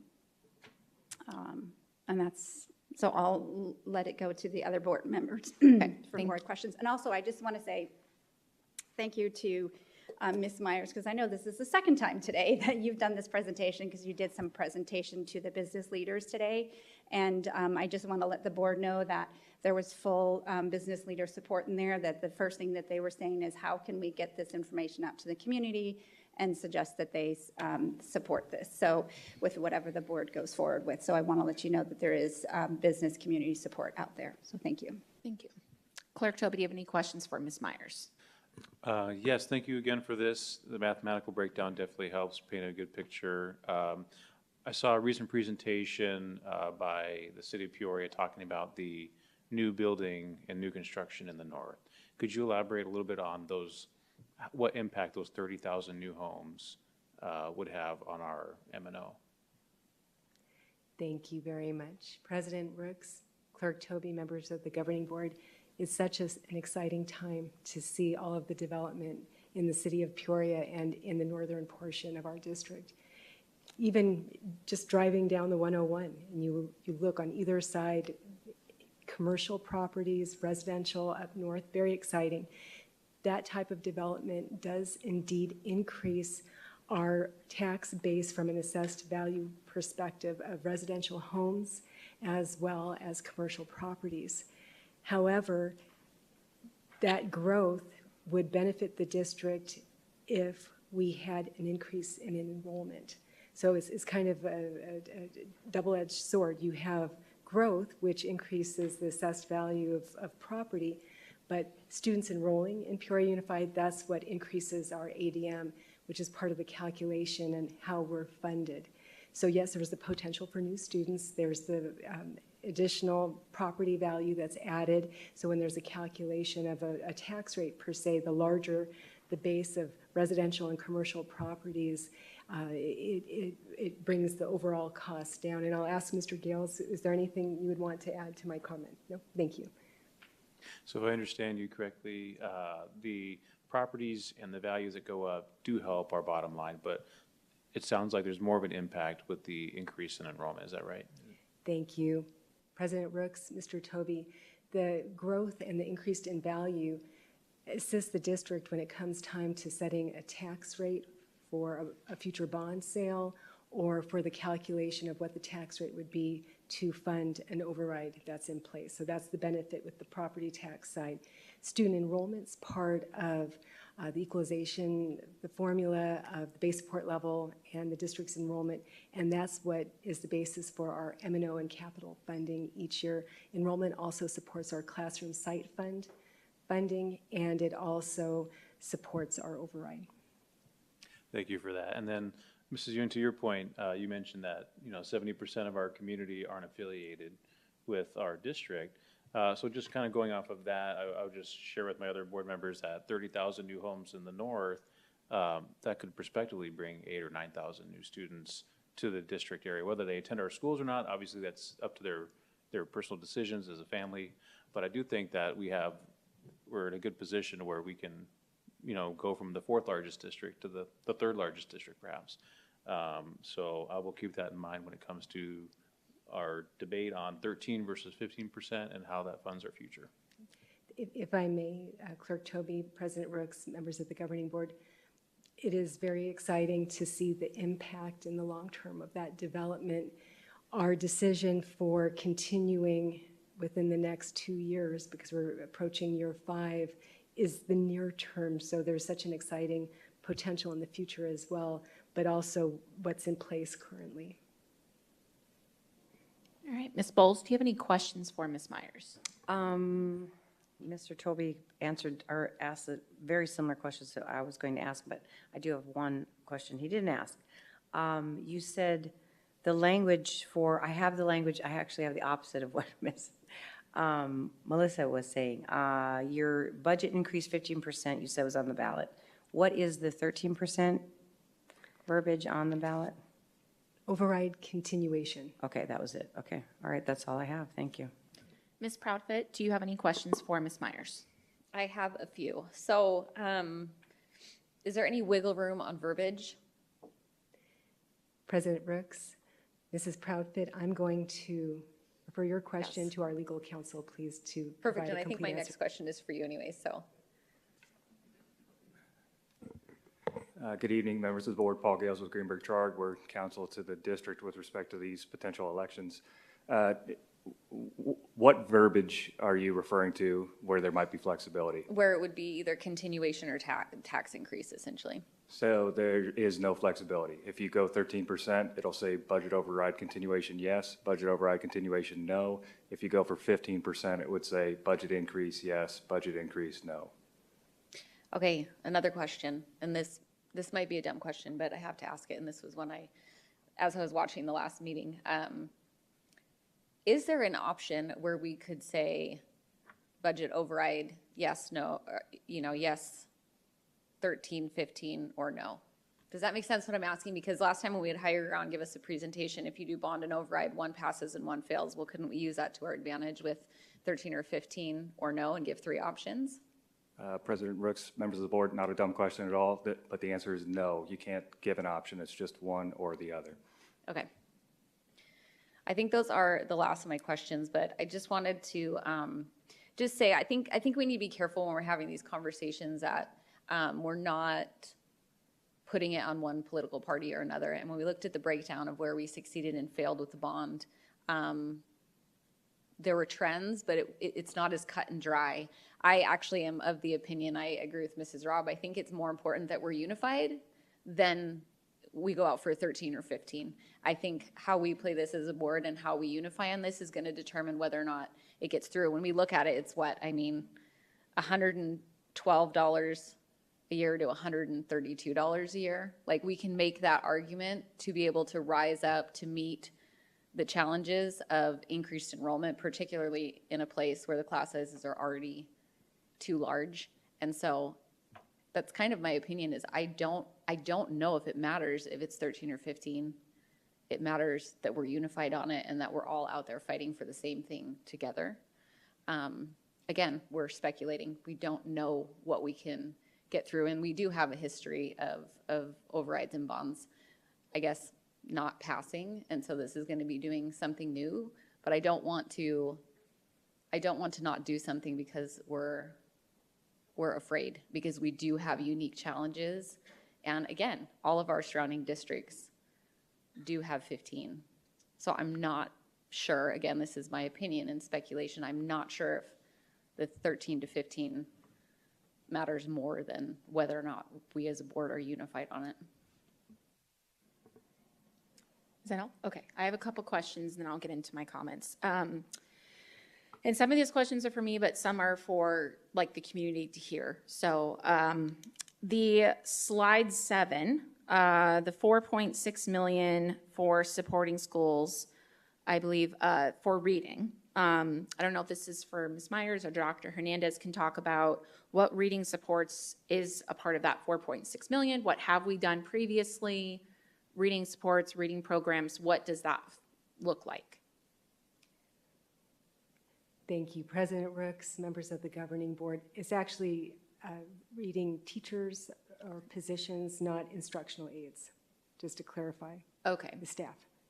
Okay, all right. So that can that be used for, since it's all staff, reading interventionists, or is it? Thank you. President Rooks, members of the governing board. It's a broad purpose, so within that category, be it a reading interventionist or other reading-related staff, it's fairly broad. Mr. Gills, do you want to add to that in any way? Thank you. Okay, thank you for that one. Class size, I believe, was kind of mentioned. What would that look like for class size if we were to share that with the community at meetings and whatnot? How would we address the class size if it was brought through? Thank you. President Rooks, members of the governing board, that purpose, if you will, refers to having adequate staff to maintain per policy our student to teacher ratio. So without this additional funding, we would be in a position to have to look at the number of teachers we hire, staff that are in place, and that could impact class size and so on. And Dr. Hernandez, Dr. Summers, would you like to add to that?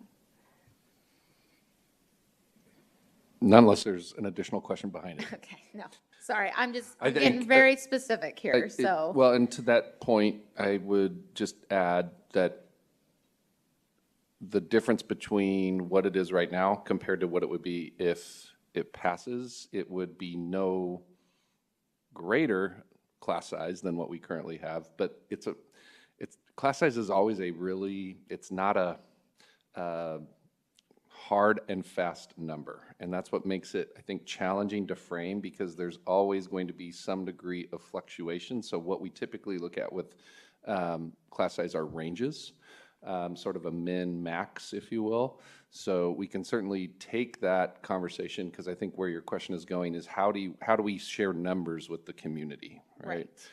So I think it would invite an analysis that we can certainly speak to, and then just kind of summarize it by saying, okay, we would at a minimum maintain what we currently have, most optimally demonstrate even a decrease, but it's hard to commit to an actual number. Does that make sense? Yes, yeah. And I guess what I'm looking at is just getting more specific, because when you're just looking at reading, right, which is what I brought up, how can we convey that to the community of what can be utilized in the reading category, which is, you know, we want to look at hiring, I don't know, let's just say reading interventionists at each school, and how that would correlate with that in sending that message. And so that's why I'm kind of asking these questions, because I feel like that's more important, is if we get a little bit more specific of what does that reading look like, reading interventionists, tutors, for those students, kind of brainstorming those ideas of specifics. So President Rooks and governing board members, I think the other aspect to that is looking at what our current staffing allocations and models are, and recognizing that that also represents work that likely is to be pursued as a function of our revised strategic plan. Okay. So I think it would be important for us to frame that in relevant terms to what we currently have and what the additional increase of funding could yield. And on the flip side, I think there's also some value, and I think we will likely hear this conversation potentially as we're going forward. What do we stand to lose if it doesn't, right? So I think being able to frame it in those types of terms would be a value add. But I just want to throw that staffing allocation model out there as well, which is a function of both M&O additional dollars that we receive, as well as just our overall funding base and what that looks like from year to year. Also keeping in mind the decline in enrollment. And when I say decline in enrollment, I want to catch myself to say it's really just how does our enrollment fluctuate from one year to the next. So understanding those trends as well. Right, yeah. And then, so I have two more questions, and I'll go into my comments.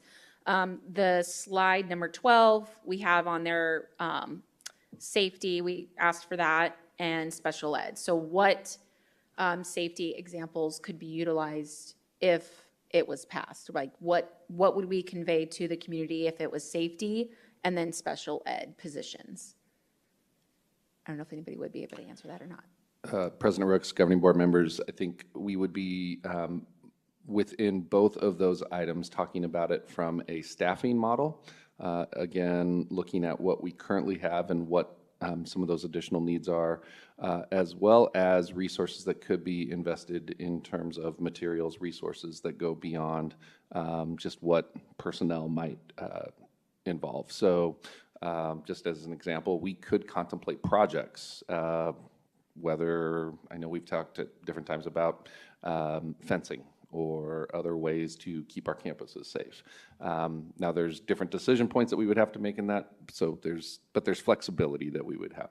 If I may, the M&O override would be for M&O expenditures, but a great example of how, be it staffing or an M&O eligible expense, coupled with capital investments for fencing, those types of activities allows for the enhancement and growth of the program that we have in place that Mr. Molino and team have been working on. Do you want to add to that, Mr. Molino? Thank you, Ms. Myers, President Brooks, members of the governing board, Dr. Summers, and guests.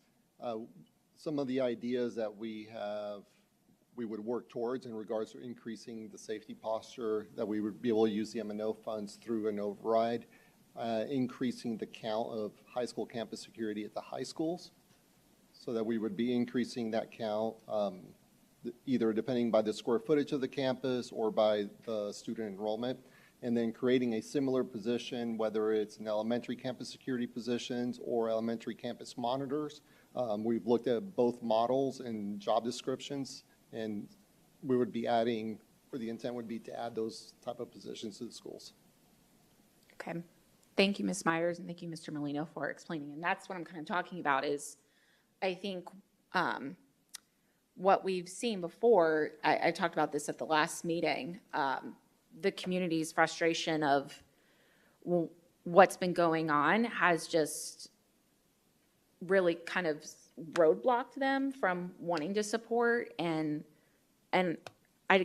we can't fault that. Like, that's frustration. And so we have to look at, okay, what are they frustrated about, number one, and number two, what can we do to change it as a board so that we can go out and then say, like, hey, this is what we've changed this, this, and this. So advocating for the, you know, if we were to go out for a 13 or a 15, what that would look like. And so that's kind of where the frustration is what are they frustrated about? Okay, and how can we fix it? That way, then they can see that we are trying to come up with ways to figure out what their frustration is and then fixing it, and then moving forward with these items, really breaking it down, like what Mr. Molino just talked about. Because I can tell you right now, there is a lot of parents that get frustrated that there's not enough security on campus, or we don't have them at the elementary school, and the need for that. And that would be something to convey to the community of what is safety versus just the one word safety. Same thing with special education. I know that that's a big need for special ed teachers. And I think that when we talk about the 13 and 15%, I think it would be more of, if not now, then when? Because we're kind of at this point. And I know, Ms. Ewing, your concerns about the community, and I respect Ms. Proudfit also. It shouldn't be one party versus another party. It should be, what are they frustrated about? Why don't ask them, what are you frustrated about, to where you are putting on the golden ticket not to support these measures, versus just making the assumption that they don't care, or they're just going to go out and say, don't support this. Like, go talk to them, have a conversation with them to figure out, what are you frustrated about? And here, like, this is what we've done. This is what we fixed. We're thinking outside the box to try to change some of these things that you're frustrated about. And now we need a little bit of help in this area so that some of these things can be changed and fixed and improved for the students. And that's why just the reading part of it, like, really stands out for me, because reading interventionists at the schools to support the students that are struggling and the parents that have to pay for tutoring and all those things. I think that's what, I would personally convey speaking at in front of community meetings and LD meetings, and you mentioned that would be the thing is, hey, I know you've had frustrations in the past. I know, because I have seen them as well. I've been frustrated, and those changes have now been made. And if they haven't, working towards making those changes, and then conveying that to them. And so that's kind of just the process that I want you to kind of just understand, and everybody else, like, just talk to them, have a conversation with why they're frustrated, to see about finding a solution, and then changing their mind of what we need as a district to support the kids. I think that's kind of, yes, yeah, go ahead. In addition to that, and I'm right in line with what President Rooks is saying, obviously we need to know what they're thinking. I mean, we need to get out there but campaigning, that was just a few months ago, not just what she just described, us being able to present, not every detail, but in detail. And in addition to that, assuring them to the best of our ability that we will spend the money how you're saying you're going to spend the money. That's the number one comment that I've heard out there, whether it be even in, political meetings or walking doors. I know that we can't, penny to penny, but if we can give them a good, hey, this is where the money's going to go, that's really helpful. Thank you, President Rooks, members of the Governing Board. If I may add, and I've shared this before, we do every October by statute provide a report to the community showing the areas of support within the override and the amount that was spent during the year. Also, as you're sharing comments, the need to continue the override to ensure we don't lose funding in fiscal year 2027. We know we already are seeing a budget reduction based on the decline in enrollment. This would be on top of that. as the strategic plan is developed and comes online, and some of the things that you're talking about, the work that you would be doing, there's no prohibition to go back out once that override is continued and secured to then speak to, and by the way, if we have a change and an increase, here's exactly what that's going to do. So just so you're aware, you have that option as well. Thank you for that. That's exactly what I'm saying. I know you've done your job. There's no question. It's like foreign to most people that's so complicated if you don't really even have a clue, but numbers. But if we can represent, the clarity so you described that very well. Thank you. Does anybody else have questions or comments? I just wanted to add that, Okay. I appreciate your comment, Mr. Proudfit, as far as, I agree. I don't think it's going to matter necessarily 13% versus 15%. I think it's what are we going to do with the money, following through and demonstrating the need. And I think that in partnership with the city of Peoria, with how much growth that we're experiencing, I think that we can articulate the need to be able to support the city of Peoria's mission along with the district's growth. And as far as safety goes, you have to look at what is safety, as Mr. Molino said, what kind of safety stands can we enhance on our campuses? And, for this category, if we were to go to 15%, you look around in the private sector, what security platforms and what stances they have. Like Banner or Honor Health, they have their own in-house safety folks that they even have their own canines and whatnot. So there's a lot of different options that I think that are open to us, as we grow as a district as well, to ensure that we have safe campuses and we have the people that support our students academically. President Brooks, Clerk Toby, if I may, oftentimes we'll get questions from our retirement community members. We have a lot of retirees as well, so it's growth in the north, but a lot of retired homeowners, and sometimes there are questions on, property tax rate increase. It would be a property tax rate increase versus a continuation of a rate that's in place. So that's just the consideration. Sometimes retirees ask that question. Thank you for that. I think because I know that everyone's questioning of where my thoughts are and if I would support it, whether we move forward with 13 or 15. I think that what I will go back to is what I ran on in this seat, in that I know that those people that voted me in entrusted me to make the best decision up here on the board. And I know that they are still trusting me to make that decision. And so I take that very seriously. So for me, it's, I feel like I would be able to communicate to those individuals going door to door of, I know you put your trust in me. I know that you believe in what I was standing for, and I would continue to do that, and I've not wavered from it.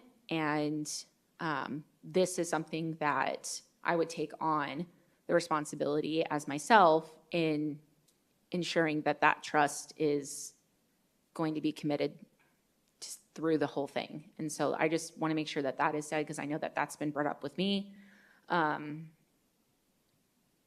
Yeah, so I don't know if anybody else has any questions or comments, but then I was just going. I just had one more thing that I wanted to as I'm then I'll go, Ms. Ewing. going over this, because honestly, I could argue both sides of this coin. I could say for sure 13 or for sure 15, but some of us saw a really detailed breakdown of the last election cycle, and I think we need to be very mindful of kind of the political climate that we're in because again, I supported the bond. I'm 100% in support of override. Normally, I would say in a different climate, the word continuation would be a positive. I don't know that that is like a positive word right now. I don't know that continuation would maybe invoke the things we're thinking it might. And I just wanted to put that out there, because as I'm thinking about that and looking at the breakdown of election and exactly what districts did what last election cycle with the bond, I think there is a very strong case to be made for for rising up to meet the future of the district. Ms. Ewing, do you have any further comments? I didn't know if you were coming to the mic too, sorry. I do, thank you. Thank you, Ms. Rooks, President Rooks. Number one, I just want to say I am very proud to be sitting and having this conversation with this board that we are all 100% behind and value everything about this district. So I just am really, anyway, want to just say that. And President Rooks, I have no doubt that you were going to be behind this whichever way we go. So just want to say that. I want to make sure that that is not out there, that that I'm questioning that, because you and I have sat on different sides of the aisle before. So, but I do think that there is an opportunity. We do have these categories here, but I do think that when you do think about all the economic growth that is coming to Peoria, and with the change of, with the possibility that there may be even more charter schools coming, which are going to create more competition for us. I think Peoria has leveraged that we are, some of our amazing programs and the number of CTE programs that we have, we by far, we extend beyond what other schools can provide in those areas. And I think that we need to be able to have really robust programs to be able to continue that enrollment, because we're looking at, we need to have not only enrollment stabilization over these next couple of years, we need to have enrollment increase. And the only way we attract, especially looking at some of those schools up in the north, is by making sure that they know of all of the great opportunities and programs that we do have. And in order to expand on those programs, we have to be able to have the funds to be able to do that, and we have to be able to attract those really highly qualified teachers. And I know that we already have the backbone, the curriculums, well, most of the time the curriculum, but we already have the ability and the expertise to build these out to really attract businesses. And I think you can go out to many communities and say, having these really great schools that have really high quality teachers and high quality programs create really strong communities, and that's what attracts businesses. And so I think in a lot of ways there is a risk of going to 15%, but I also feel like it's what's maybe being called for if we want to really continue to increase and our enrollment and not lose students. I would also just add that there is some concerns with regards to the category of special education. There is some concerns out there that there will be loss of funding in that area with the change in the U.S. Department of Education. And so being able to capture some funds in that area can possibly ensure that our kids are being they have, again, those highly trained staff in front of them, because that area is one of the hardest to recruit. And in order to recruit those good quality folks, we have to pay them and be competitive. So those are just the items that I add to that. So that would be, I guess, the thought of why 15% might be something to really lean into. It's a little bit scary, because the idea of this not passing and what that means, and the percentage, I know that it's difficult to actually identify how many we would lose in each category as far as folks and programming and what that would look like. That's very scary. And when you look at like all-day kindergarten, I know that I've heard across several industries that the cost of childcare is also going up as well. So to put that cost back on families and not be able to provide that all-day kindergarten, although I don't know that we have numbers for this, but that can mean really big delays when it comes to first grade and where they need to be as far as reading. But if we don't have that all-day kindergarten and then kids are only going half day, where, do we lose enrollment there? Do we lose funding? do we lose, is it extra hard on our first grade teachers when we get them full day? So I don't know if you have any information about what that looked like when any loss of enrollment we had when it was half day versus full day. President Brooks, members of the governing board, Mrs. Ewing, it wasn't necessarily a loss of enrollment, but it was a fee that was charged to families that they had to pay to have the benefit of the all-day kindergarten. And approximately 700 of our staff have a portion of their salary in the override directly in one of these categories of support. Every district employee has a small portion in the override. And when we think of athletics and extracurricular activities, the stipends that support the coaches and those types of enrichment activities, it's the override. So without that funding, a lot of what we're able to do is Peoria Unified. You look at our champion athletic programs, the Arts Festival that just took place a few weeks ago, all of those coaches, teachers benefit from the override. So if that funding was not in place, what's listed here on this slide would be impacted dramatically, and the district would have to adjust our budget accordingly. Thank you. Oh, there we go. Does anybody else have any further questions or comments? No? All right. Thank you, Ms. Myers. We will move on to 9.2, first read of policy JLC, student health services and requirements. And then after this, I'll do a quick recess so we can all use the restroom. So yes, Clerk Toby, this was presented by you. So if you want to run us through. Yes, so this is policy JLC, student health services and requirement. It adds letter G on the screen, says that the Peoria Unified School District does not permit the use or housing of school-based health centers on any district property.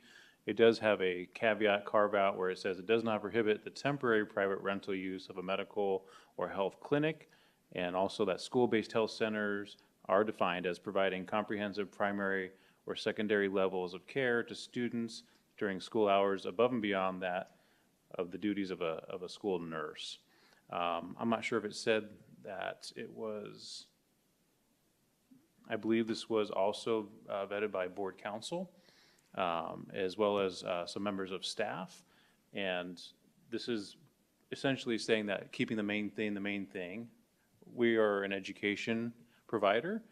We are not a medical provider. And so we want to make sure that we communicate our expectations to the community and to us as a district that we are going to keep us as an educational institution and not turn us into a dual-purpose medical and educational facility. So, thank you, Clerk Toby. I do have a question, but I will go to Ms. Ewing first. Do you have any questions on this? I do. Do we have any yes, public we do comment? have public comment. I apologize, Ms. Ewing. I believe we just have one. Yes. So you will have 3 minutes. Ms. Marcy Robb. Hi again, thank you. I just wanted to clarify a couple things just based on me being a high school person, staff, and I don't know if you are aware, like the wording might, it might cause some trouble in high school, so I just want to put a couple things out there. First off, where it talks about the school above and beyond the school nurse, we also have a medical professional on campus that is a certified healthcare provider, which is our athletic trainers. And our athletic trainers, they do things like prevent, treat, and rehab injuries. And these are things that happen on school during the school day. We have athletic trainers that work prior to school starting. We have sometimes lunchtime things, and definitely during like the last hour of the day, because we have teams that leave to go on for competitions. And so the rule is basically other schools do not provide our athletes with tape and things like that if they have injuries that need to be taken care of.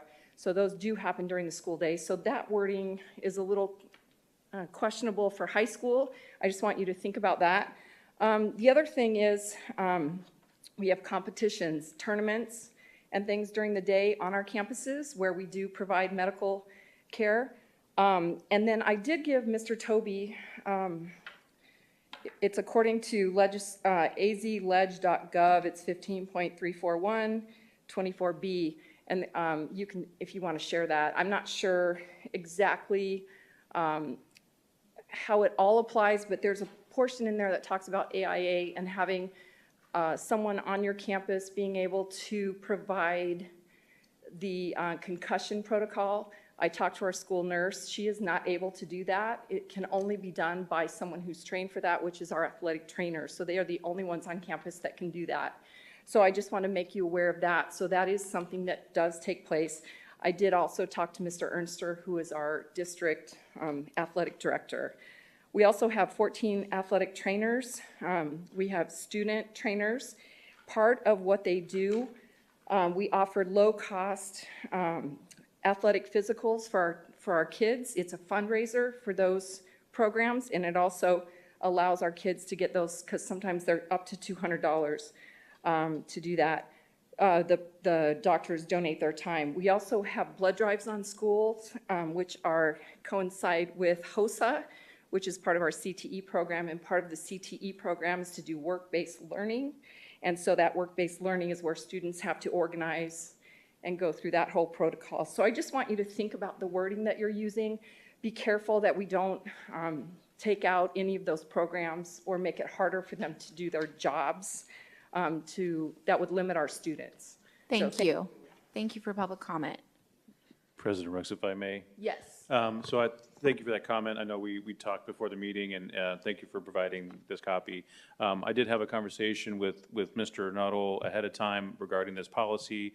Dr. Summers, Mr. Nuttall, I don't know if you can shed any light on if the AIA portion or any of the athletic training would even fall into this, because we're defining school-based health clinics as primary and secondary medical care.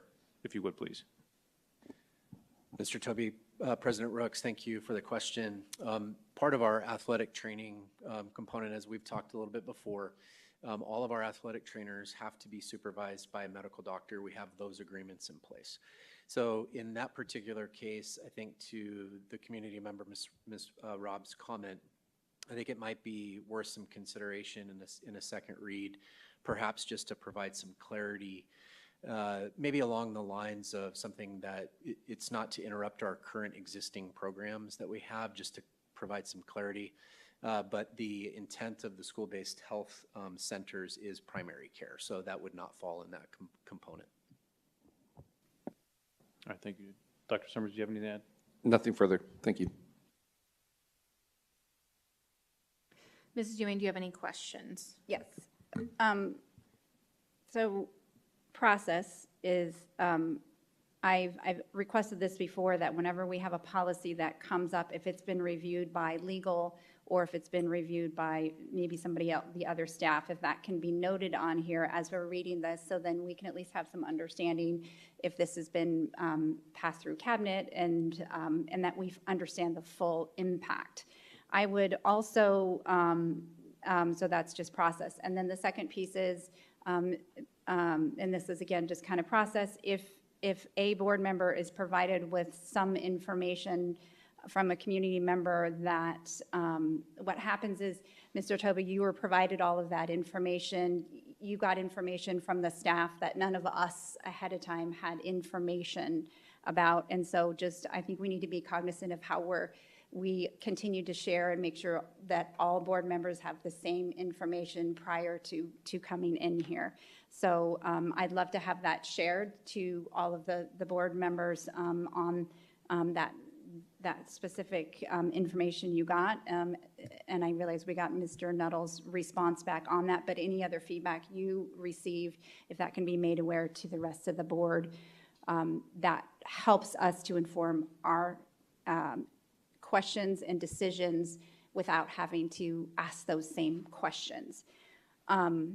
So I do have a question about, it's kind of along the same lines. We have so many of our students who are on IEPs and so forth who get medical services provided to them as part of their IEPs that require services above and beyond a nurse. And I'm just really curious on how this would this would impact those services. And even if, as Mr. Nuttall said, that the intent of this is to make sure that we're not a health center that is not covered underneath comprehensive primary or secondary levels.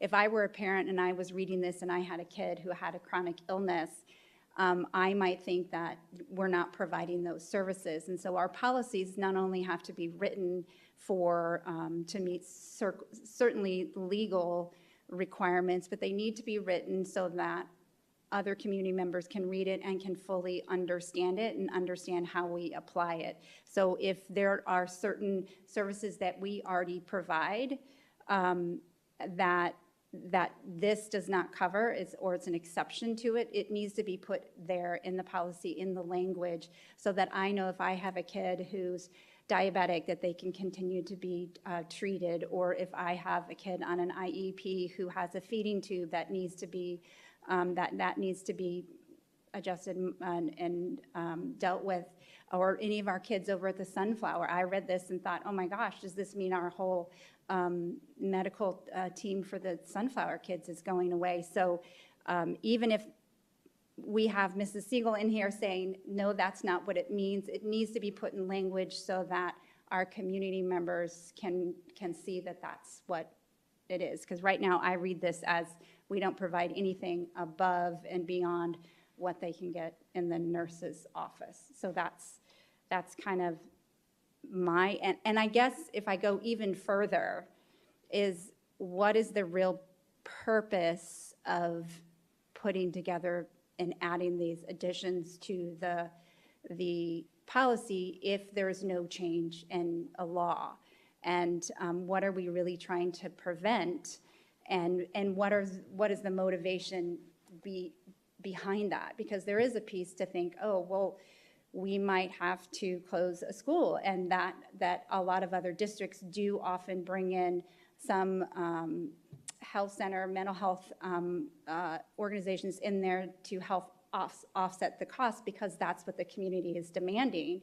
And now with this put in that policy, that limits us to be able to gain some revenue in that way if that's what the community is asking for. Now, I would say that Peoria, we're not like the rural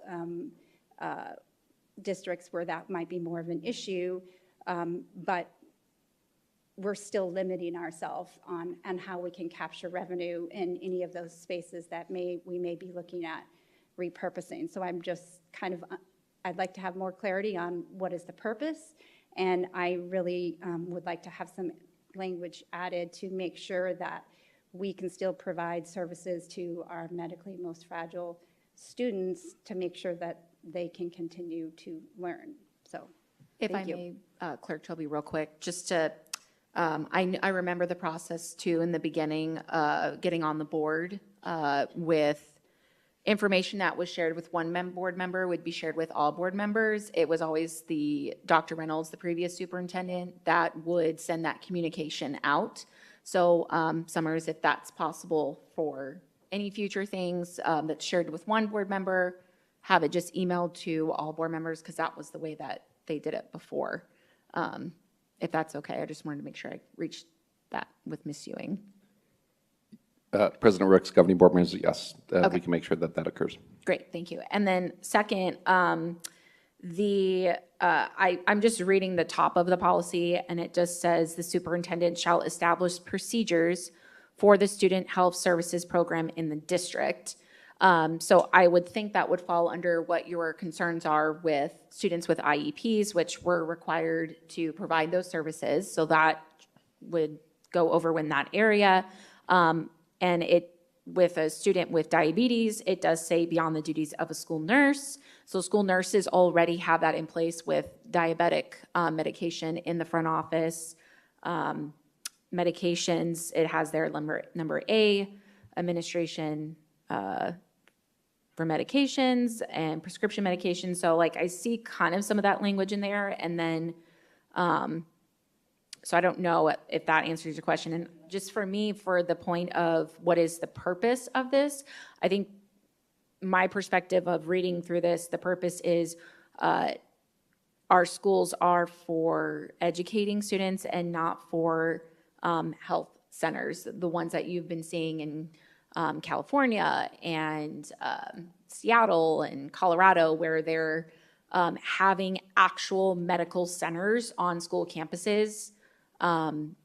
I've seen them, I've seen the forms, I've seen the websites, and I think that that's my perspective of looking at this, is making sure that that is not the direction that the district is wanting to go to, or the board, or whoever, whatever voted, decided upon with that. So I just wanted to give that perspective before you answer her questions.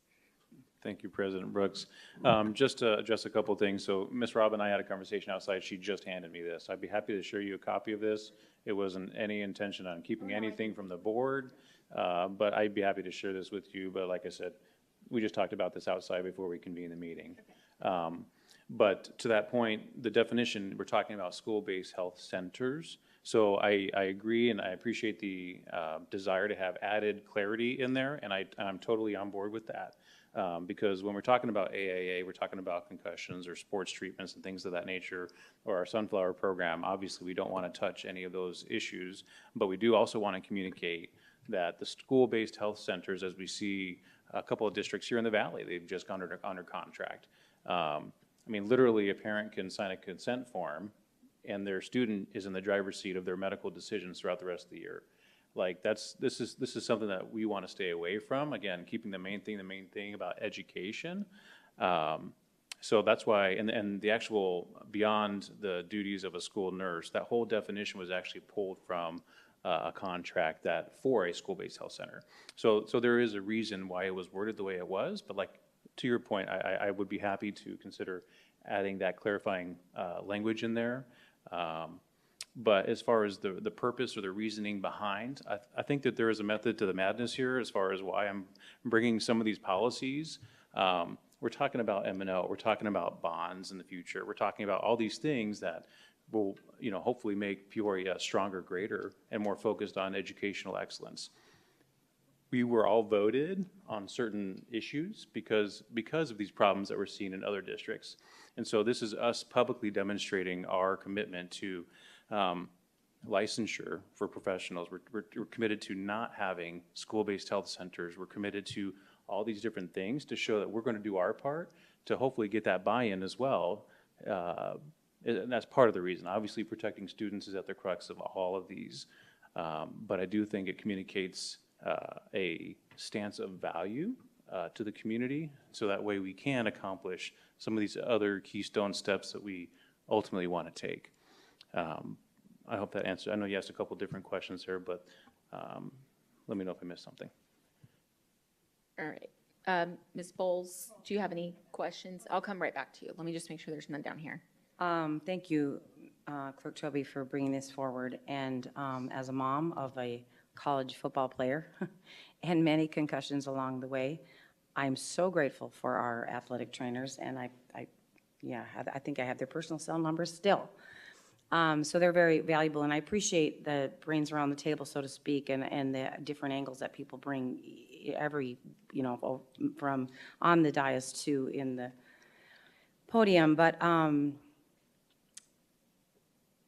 the focus of this is, I think, very simple, and that is, first of all, we didn't change any wording, so everything that we already have is still in there. We only simply added, unless I'm wrong, Clerk Toby, let me know, but we simply added, we don't permit the use or housing school-based healthcare centers on district property. I'm not going to belabor it. I've seen some horrific things, actually, when students are, it's not even the student, it's eliminating parents and just craziness. But all that aside, going back to what Clerk Toby said, this conversation was big when I was campaigning. I mean, often, first thing they said, those kind of things. So we were voted in to create some of these, or add to, or take away policy that we need to, I'll just say, be a gatekeeper to protect our kids and your kids in schools. So in lieu of that, I don't really see, I think we don't need to get in the weeds of putting Band-Aids on versus putting, doing a concussion test. Like, we already have all those things. We're simply trying to say we do not permit the mental health facilities, centers on our district property. Am I correct in that? Correct, Toby? So yeah, we're talking about the school-based health centers that provide that primary and secondary care of medical care. So that's all I have. Thank you. Thank you. Ms. Proudfit, do you have any comments or questions? So my only question was in regards to the AIA and the tie-in with our medical trainers and our sports med students. My daughter's in sports med, so I really appreciate the partnership with that program. And also, she has been the recipient of the athletic trainers therapy several times during her athletic history in the district. So glad to hear that that is not going to affect this. I also wanted to say I do appreciate your comment with being proactive as a board to address, for better or worse, the concerns of a community as we're looking forward to an override, and making sure that we're bringing these things to the boardroom so that we can have these conversations to add continued trust with our community to hopefully reinvest back in the district. So thank you. Thank you. Ms. Ewing, do you have any further questions or comments?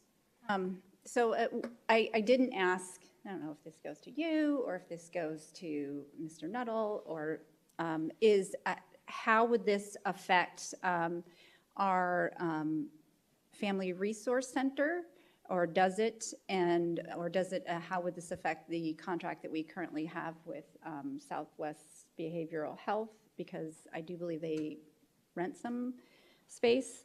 So I'd like to know how that affects that contract.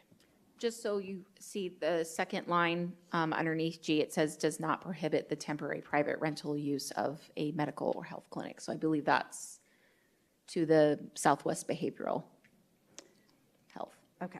That was a future agenda item that I did bring up, and we haven't discussed that yet. If they're paying rent, if they're not, we have yet to address that. Just, Ms. Bowles, we just have to make sure we stay to the language of the agenda item. So, but I hear you. I just wanted to make sure that this policy, or I just wanted to ask how it would affect it, because again, the way the language reads, if I can't tell that does not permit the use or housing, or does not permit, or does not prohibit, excuse me, the temporary private rental use of a medical or health clinic. Again, I don't know how that's being translated into practice and what is defined as the temporary. And so that's where I'd like to just be ensured that we have those contracts in place, that it doesn't affect the programs that we're currently providing. President Rooks, Mrs. Ewing, it would impact our current agreement with Southwest Behavioral as it is written right now. I've been in contact with the Vice President of Community Services from Southwest Behavioral, trying to work through some of those potential details, recognizing that this is a first read. And so in anticipation of a potential second read down the road, there's a little bit of work to do with our partnership. So we've already begun discussions about what that would look like. And so I don't have any definitive responses right now, but I will have definitive responses by the next time that we have a second read. Thank you, Mr. Nuttall. President Rooks and Yes. Mrs. Ewing, because you mentioned the Family Resource Center in that question as well, the answer to that is it would not affect the Family Resource Center. It does not function as a school-based health clinic. All right, so if there's no other further questions or comments. I have one Oh, yes, addition I'm so if we sorry. can. Yes, Sorry. go ahead. No, you're good. So for the second read, Dr. Summers, if we could find a way to massage the language to incorporate our current practices in the district concerning the sports medicine AIA, as well as our sunflower programs, however that needs to be worded. I don't think we need to be bullet point specific, but just something that can cover some of those resources. Then also, I don't know if any other board members disagree, but I was in communicating with a nurse about this policy. Where is it? Letter B, letter C, administration of immunizations in conjunction with county health department and in compliance with Arizona revised statute. If we can find out what statute that actually references, and do our nurses give immunizations currently, and do we need to have that in our policy? Because the reaction from this nurse was, oh, I don't want to be responsible for that. So maybe also looking at that. Certainly. Thank you, Mr. Toby. And the other one additional mention I will make relative to the, and I believe Mrs. Ewing, you're asking the question around special education services. We have a whole slate of policies that represent the services that we are by law required to provide. That is section policy I and IHB and there's several IHBs. So again, just to reiterate, this policy as being currently presented or proposed would have no impact on those other section of policies around the whole suite of special education services that, again, we are still required to provide. Great. Thank you, Dr. Summers. Thank you. All right. So we're just going to recess for 5 minutes, or we can use the restroom so then we can continue the meeting. So if I can have a clock for a 5-minute recess.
Move on to number 10, address consent agenda.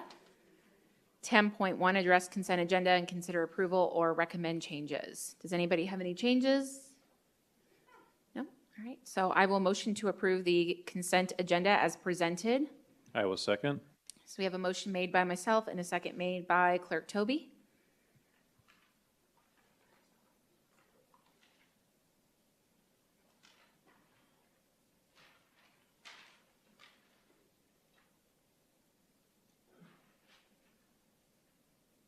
Board members, you may cast your vote.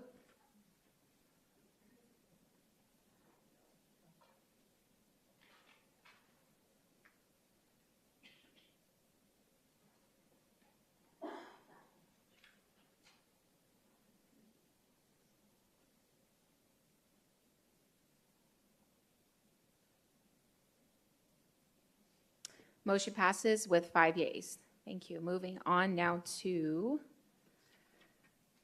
13, closing action items. 13.1, consideration of the revision number 2 to the maintenance and operations, district additional assistance, and classroom site fund budgets for the fiscal year 2024-2025. Ms. Myers. Thank you. Good evening again. President Brooks, members of the Governing Board, Dr. Summers, Cabinet, and community. I do not have any additional comments to add for the information that was provided earlier this evening during the public hearing. Thank you. Thank you, Ms. Myers. Does any board members have any questions or comments? But I'm going to pause that. I do have a public comment tied to this line item, so I'm going to do that first. You will have 3 minutes. Ms. Trina Berg? No, it should be for M&O. Okay, so 13.2? Yeah. Okay, just want to make sure. Thank you. Never mind. All right. So, Ms. Ewing, do you have any questions or comments? Okay. I don't. Anybody else? No? Okay.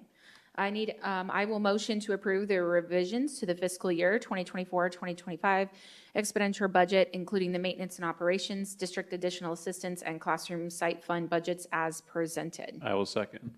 So we have a motion made by myself and a second made by Clerk Toby. Board members, you may cast your vote.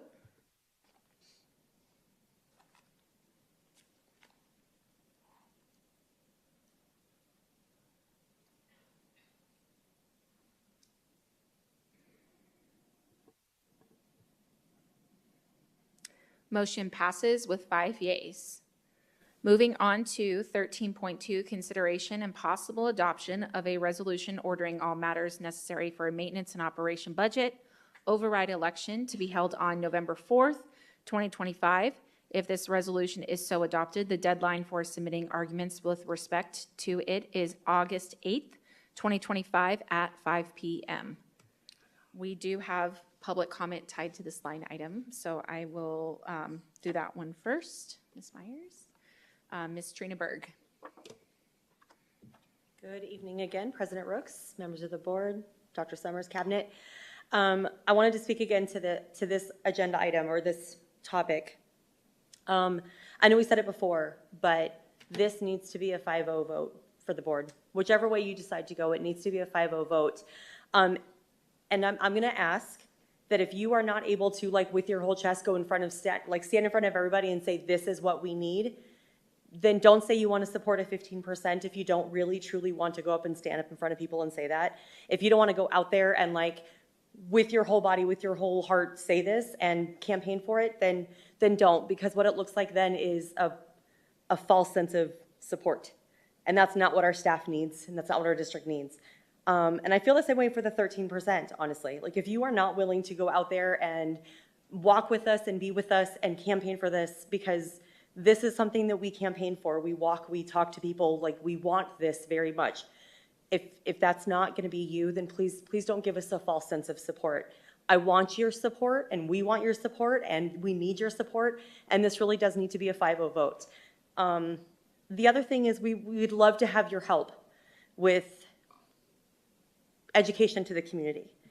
There is always misunderstandings about, well, the money's not being spent where we say it's supposed to, except like we legally have to. And this has been ongoing for a very long time. I mean, I'm going to go back even to like the 20 by 2020. People even in this district who live here were like, well, the money didn't go where it was supposed to go, and it absolutely did. Not only did our district do the full 20%, but we went above and beyond. We didn't do the 20% based on the 1 year of salary. We did the 10% and then the 5% on that new salary and then the 5% on the new salary. And not only that, we made sure every teacher, including the Function 2100 teachers that didn't even qualify for the money from the state, like we went above and beyond. And people yet still said, well, the money didn't go where it was supposed to, but it did. And so we also need your help to educate our community that we're actually doing what we're saying that we're doing and spending the money where we're saying we're going to spend it. And that will go for the bond and override. Like, we have to spell out where the money goes. We have all those public records. We have all of the reports that we give, but we also need you to say, like, yes, this is how we're spending the money. So that's my ask. Whichever way you decide to go all in with us. Work with us to get this passed. Work with us to educate the community. We need the community support, but we also need your support on this. Thank you. Thank you. So that's all the public comment we have for this line item. So Ms. Ewing, do you have any further questions? I don't, thank you. Clerk Toby, any other further questions? No questions. Okay. Anybody else? Ms. Bowles, Ms. Profitt? Okay. Just questions or comments for right now? If not, it's totally No, okay. it's not that. I just don't want to belabor and speak too long, but there are districts that have spent money not appropriately. That's why some of them are borrowing from other districts. There are monies that are spent inappropriately and districts are in debt and other people taking over. Thank God that we have an amazing, there you are, an amazing, your finance reports are amazing and there's no question about that. Unfortunately, some things make the news and that's what people listen to. So for us to be unified in saying, well, I'll just speak for myself. For me to be able to say, you know what, we're spending the money where we are, I need to first educate myself and make sure I understand that, and that's kind of what we've been saying. And then how am I going to present and convince others that, yeah, we really are spending that in the way we need to be spending that. So to clarify, there are districts, 100% they're not spending the money in the area that they told constituents that they were. Thank you. President Brooks, Yes. members of the governing board, if I may, as you consider possible action on this agenda item, with the two resolutions, if either are approved, that will officially call for the election on November 4th, 2025. And at that point, Arizona Revised Statute 15511 will come into play. And what that means is Peoria Unified can only share factual information regarding the override. We cannot advocate for or against. With districts, typically there's a PAC, a political action committee, that may do that. But I'll look to our legal counsel to help clarify. I can speak as an employee, and I understand what that means for me, but would you like to add any comments, Mr. Gale? Thank you. Sure, thank you. President Rooks, members of the board, hopefully the last time you have to hear from the lawyers tonight. As Ms. Myers indicated, there is a statute that says once the election is called, you can't use district resources to attempt to influence the outcome of the election. That restriction does not apply to you all sitting as governing board members. You're politicians and you may act as such. But the limitations she talked about is for all district publications, things like the voter pamphlet, fact sheets, the information must be factual and neutral and presented in an objective manner. Now that's a limitation, but the district does have a compelling factual record as to, what are the possibilities, what might happen if the election isn't passed. We just need to be careful with how things are worded, and Ms. Airy and Ms. Myers do a great job of making sure that I see things. We talk about what the district might publish in that regard. The term resources is very broadly defined in the statute, and it includes anything. So, the website, publications, printings, mailings, those types of things are all resources. Also a resource is district staff time. So when on the clock, district staff members can't attempt to influence the outcome of the election.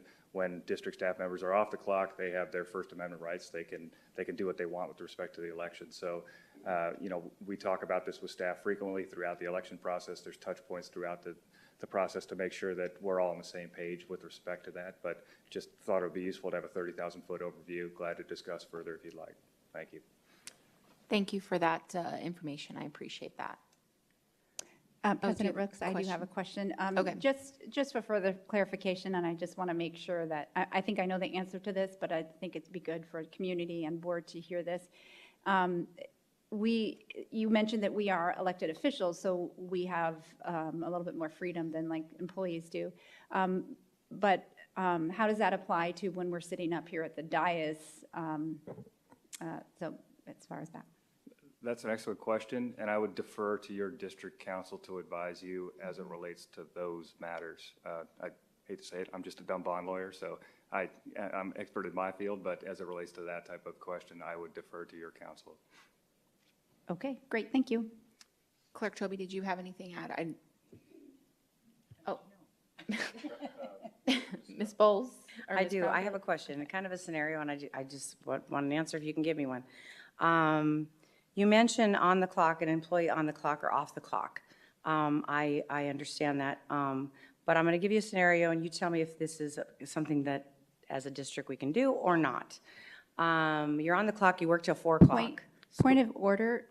What it sounds like what you're asking is getting outside of, and I would want clarification if we're getting outside of what this agenda item is, because now you're bringing up a scenario that's separate from the actual override. So I just questioned whether it's outside the, I don't want us to get into a open meeting law violation when we're talking about something that's not agendized. So I just want to be careful with that. Thank you, but I'm addressing something that he said to us. I think, I think what she was reaching towards was what his question and answered pertaining to. Thank you. President Brooks, members of the governing board. The reference to officially calling for the election was in the scope of the resolution being approved.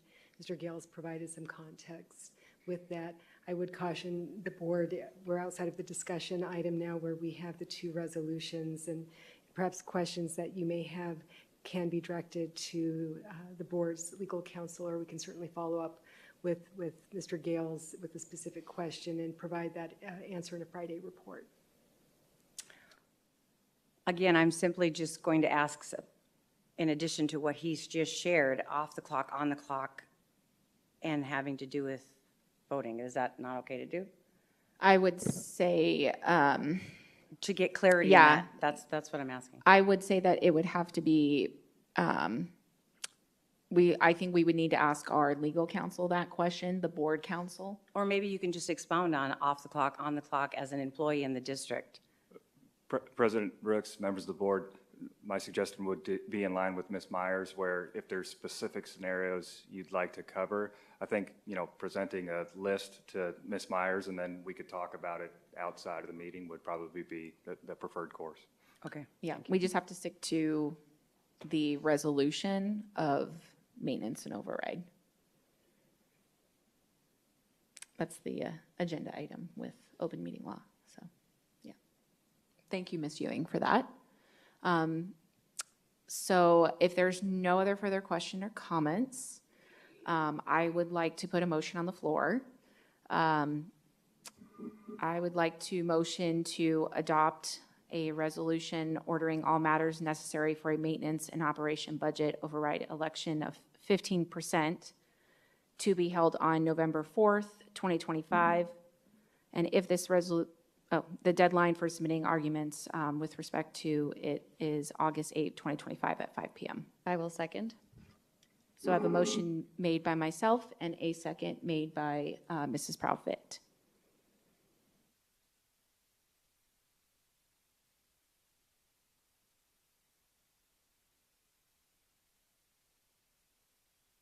Board members, you may cast your vote.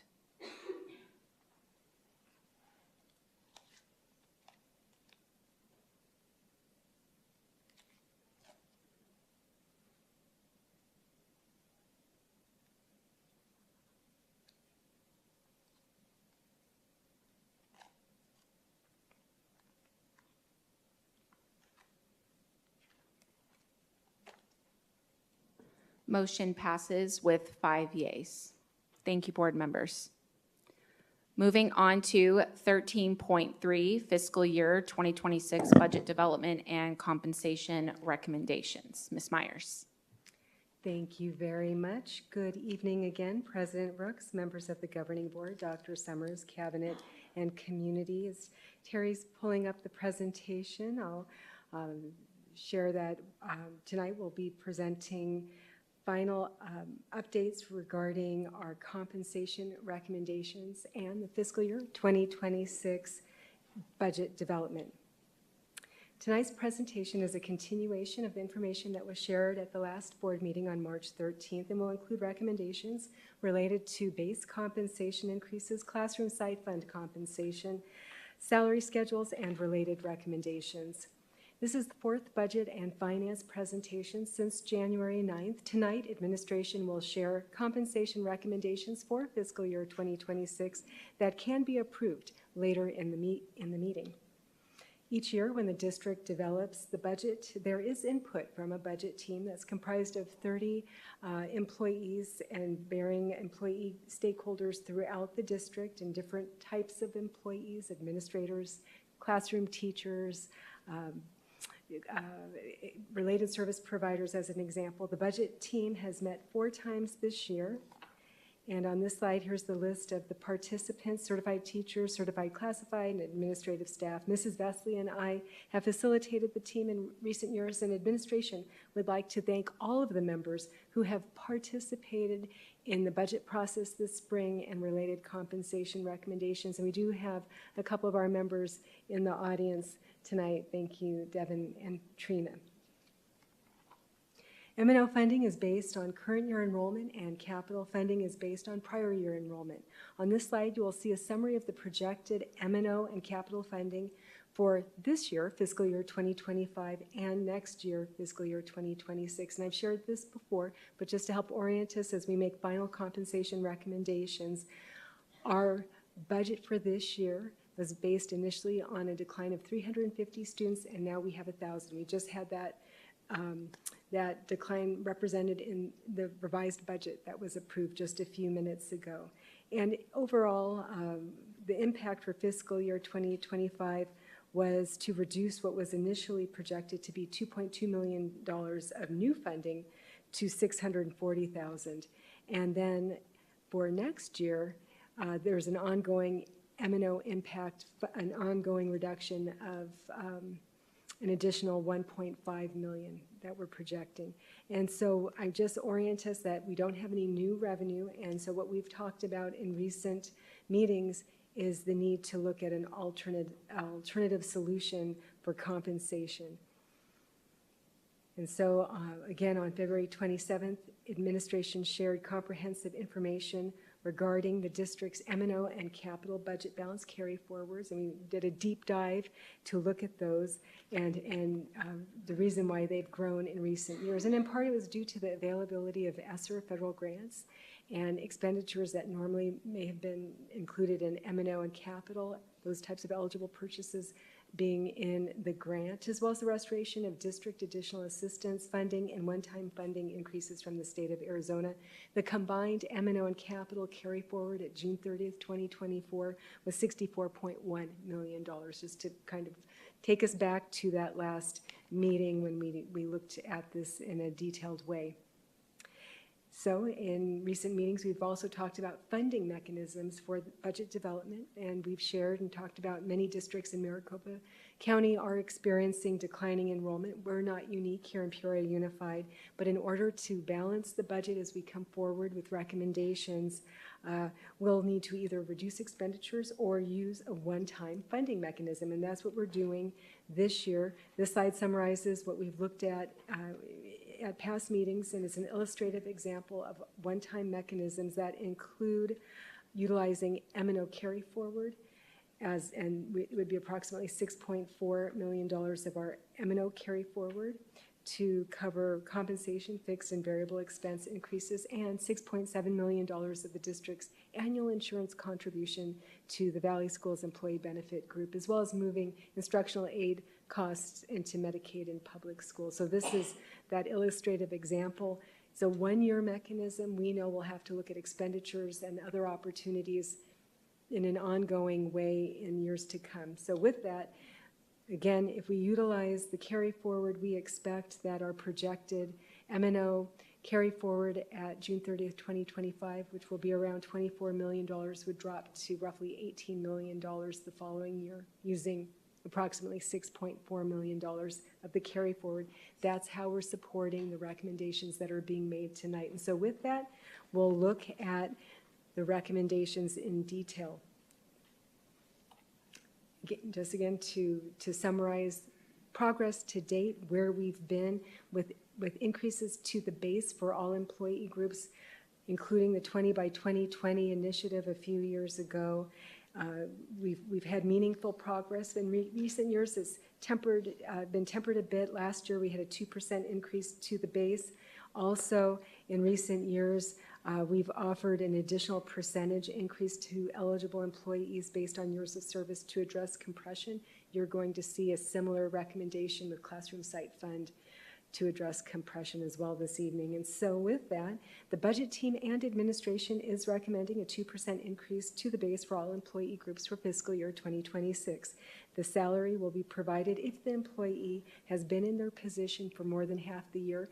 The way we measure that is if the employee has been employed as of January 31st. That's that half-year mark. The estimated annual M&O budget balance carry forward we've identified to be approximately $3.2 million. That's assuming 85% of the employees who were here on January 31st return. If every employee returned, it would be 3.9. So we've landed on that 3.2 amount. Also on this slide, I've shared before, classified staff administrators would get that 2% increase, but there are other employees, certified classroom teachers, as well as related service providers who receive a portion of their compensation from Classroom Site Fund. And so those employees will receive something more than just the 2% to the base, but I'd like to differentiate the two with this slide. And so moving on, we'll now review the budget team and administration's recommendations for Classroom Site Fund.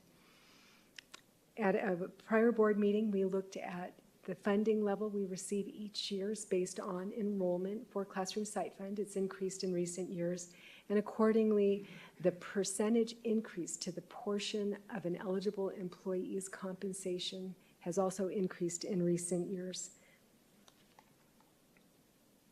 At the March 13th Governing Board meeting, administration shared that the initial fiscal year 2026 Classroom Site Fund percentage increase recommendation that was approved by the budget team was 15% for certified classroom teachers and exempt student service support employees who are Function 2100. The actual cost of this increase as we continue to work through budget development, and one thing we always share with the budget team is data's in real time and we reserve the right to update pro formas and projections. We actually identified that our estimated cost was overstated, so we brought that down to $2.4 million. And that allowed the budget team to consider additional options when they met on Monday, March 24th. I'll also note that this recommendation includes the employees that we refer to as legacy employees who are receiving a similar compensation amount as the classroom teachers. I'm speaking specifically, for instance, certified coaches or guidance counselors who received performance pay or a portion of their compensation in a similar way to the Classroom Site Fund eligible staff before it was expanded. Those employees are still in M&O, so they were never harmed or lost that compensation, but we always have to plan for an M&O amount to treat those employees in the same manner as classroom teachers and related service providers. So with that, as we met on Monday with the budget team, we looked at additional options, and that included moving from just a flat 15%, but rather to have a phased amount based on years of service. And what's nice with that is it also acknowledges our longer tenured employees, and they receive a higher compensation increase compared to someone who is newer. And so the recommendation would be 15% to the employee's portion of compensation that's funded from Classroom Site Fund. Sounds like a big percentage, but it's not the whole amount of compensation, is that portion, $7,000, for example, of someone's total salary. 15% to be for employees who've been with the district 0 to 10 years. 25% rather, 0 to 10 years, 30% for those who've been with us 11 to 20, and 35% for 21 plus years. And so that was the recommendation. The total cost is $4.5 million and would result in an average employee increase of $1,714 to $2,404 for that portion of their raise. So we're excited to be able to bring back an update to what was the initial recommendation that was shared on March 13th. And of course, those legacy employees who receive the equivalent of the classroom site fund percentage in their compensation, that's the Function 2100 legacy employees and Function 2200 instructional coaches. They too are included in this with a similar percentage increase based on years of service. Updated cost from M&O's $280,000. And then on this slide, of course, there's the summary of what I just shared, the recommendation from the budget team and administration. And then moving on to the next slide, budget team and administration is also recommending the continuation of the protected day for eligible staff, including certified teachers, nurses, LPNs, and other related services eligible staff. The annual cost is $714,000. Funded from Classroom Site Fund, and there was also the recommendation, no action to increase performance pay for next year. A Classroom Site Fund monetary add-on for eligible employees is also being recommended. This information was shared on March 13th and has not changed, but I'll just briefly summarize it again for you tonight. For next year, the budget team's recommended amount would be based on the employee's years of service and would not be one-time but ongoing. And so what that means is there's the percent increase and then the monetary add-on. And then next year, when it comes time for a raise, that increased portion is eligible for an increase and so on. So it's not one time. I just want to make sure I clarify that. The budget team recommended amounts ranging from $500 to $2,000 based on the employee's years of service, and that's illustrated on this slide. The Classroom Site Fund cost would be $2.1 million, and the M&O cost would be $177,000 if approved. So 4 examples are included on this slide that demonstrates that based on the teacher's tenure with the district ranging from a hire date of 2019 to 1999, an illustrative raise of 2% to the base, 25% to 35% increase to the Classroom Site Fund portion of the employee's salary, and a $500 to $2,000 add-on based on years of service results in a $3,207 increase for the year, or a $5,976 increase depending on years of service. So that's the range. So this really in a nutshell shows what a teacher will see with the recommended compensation amounts for next year. And that was one of the charges from the governing board in January to prioritize teachers.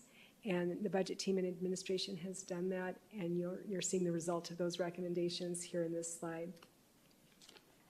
The next slide highlights the cost of Classroom Site Fund initiatives that the budget team and administration is recommending. The estimated cost of the 25 to 35% increase to the portion of an eligible employee's salary that's funded from Classroom Site Fund, and the $500 to $2,000 monetary add-on based on years of service would cost in combination $6.7 million.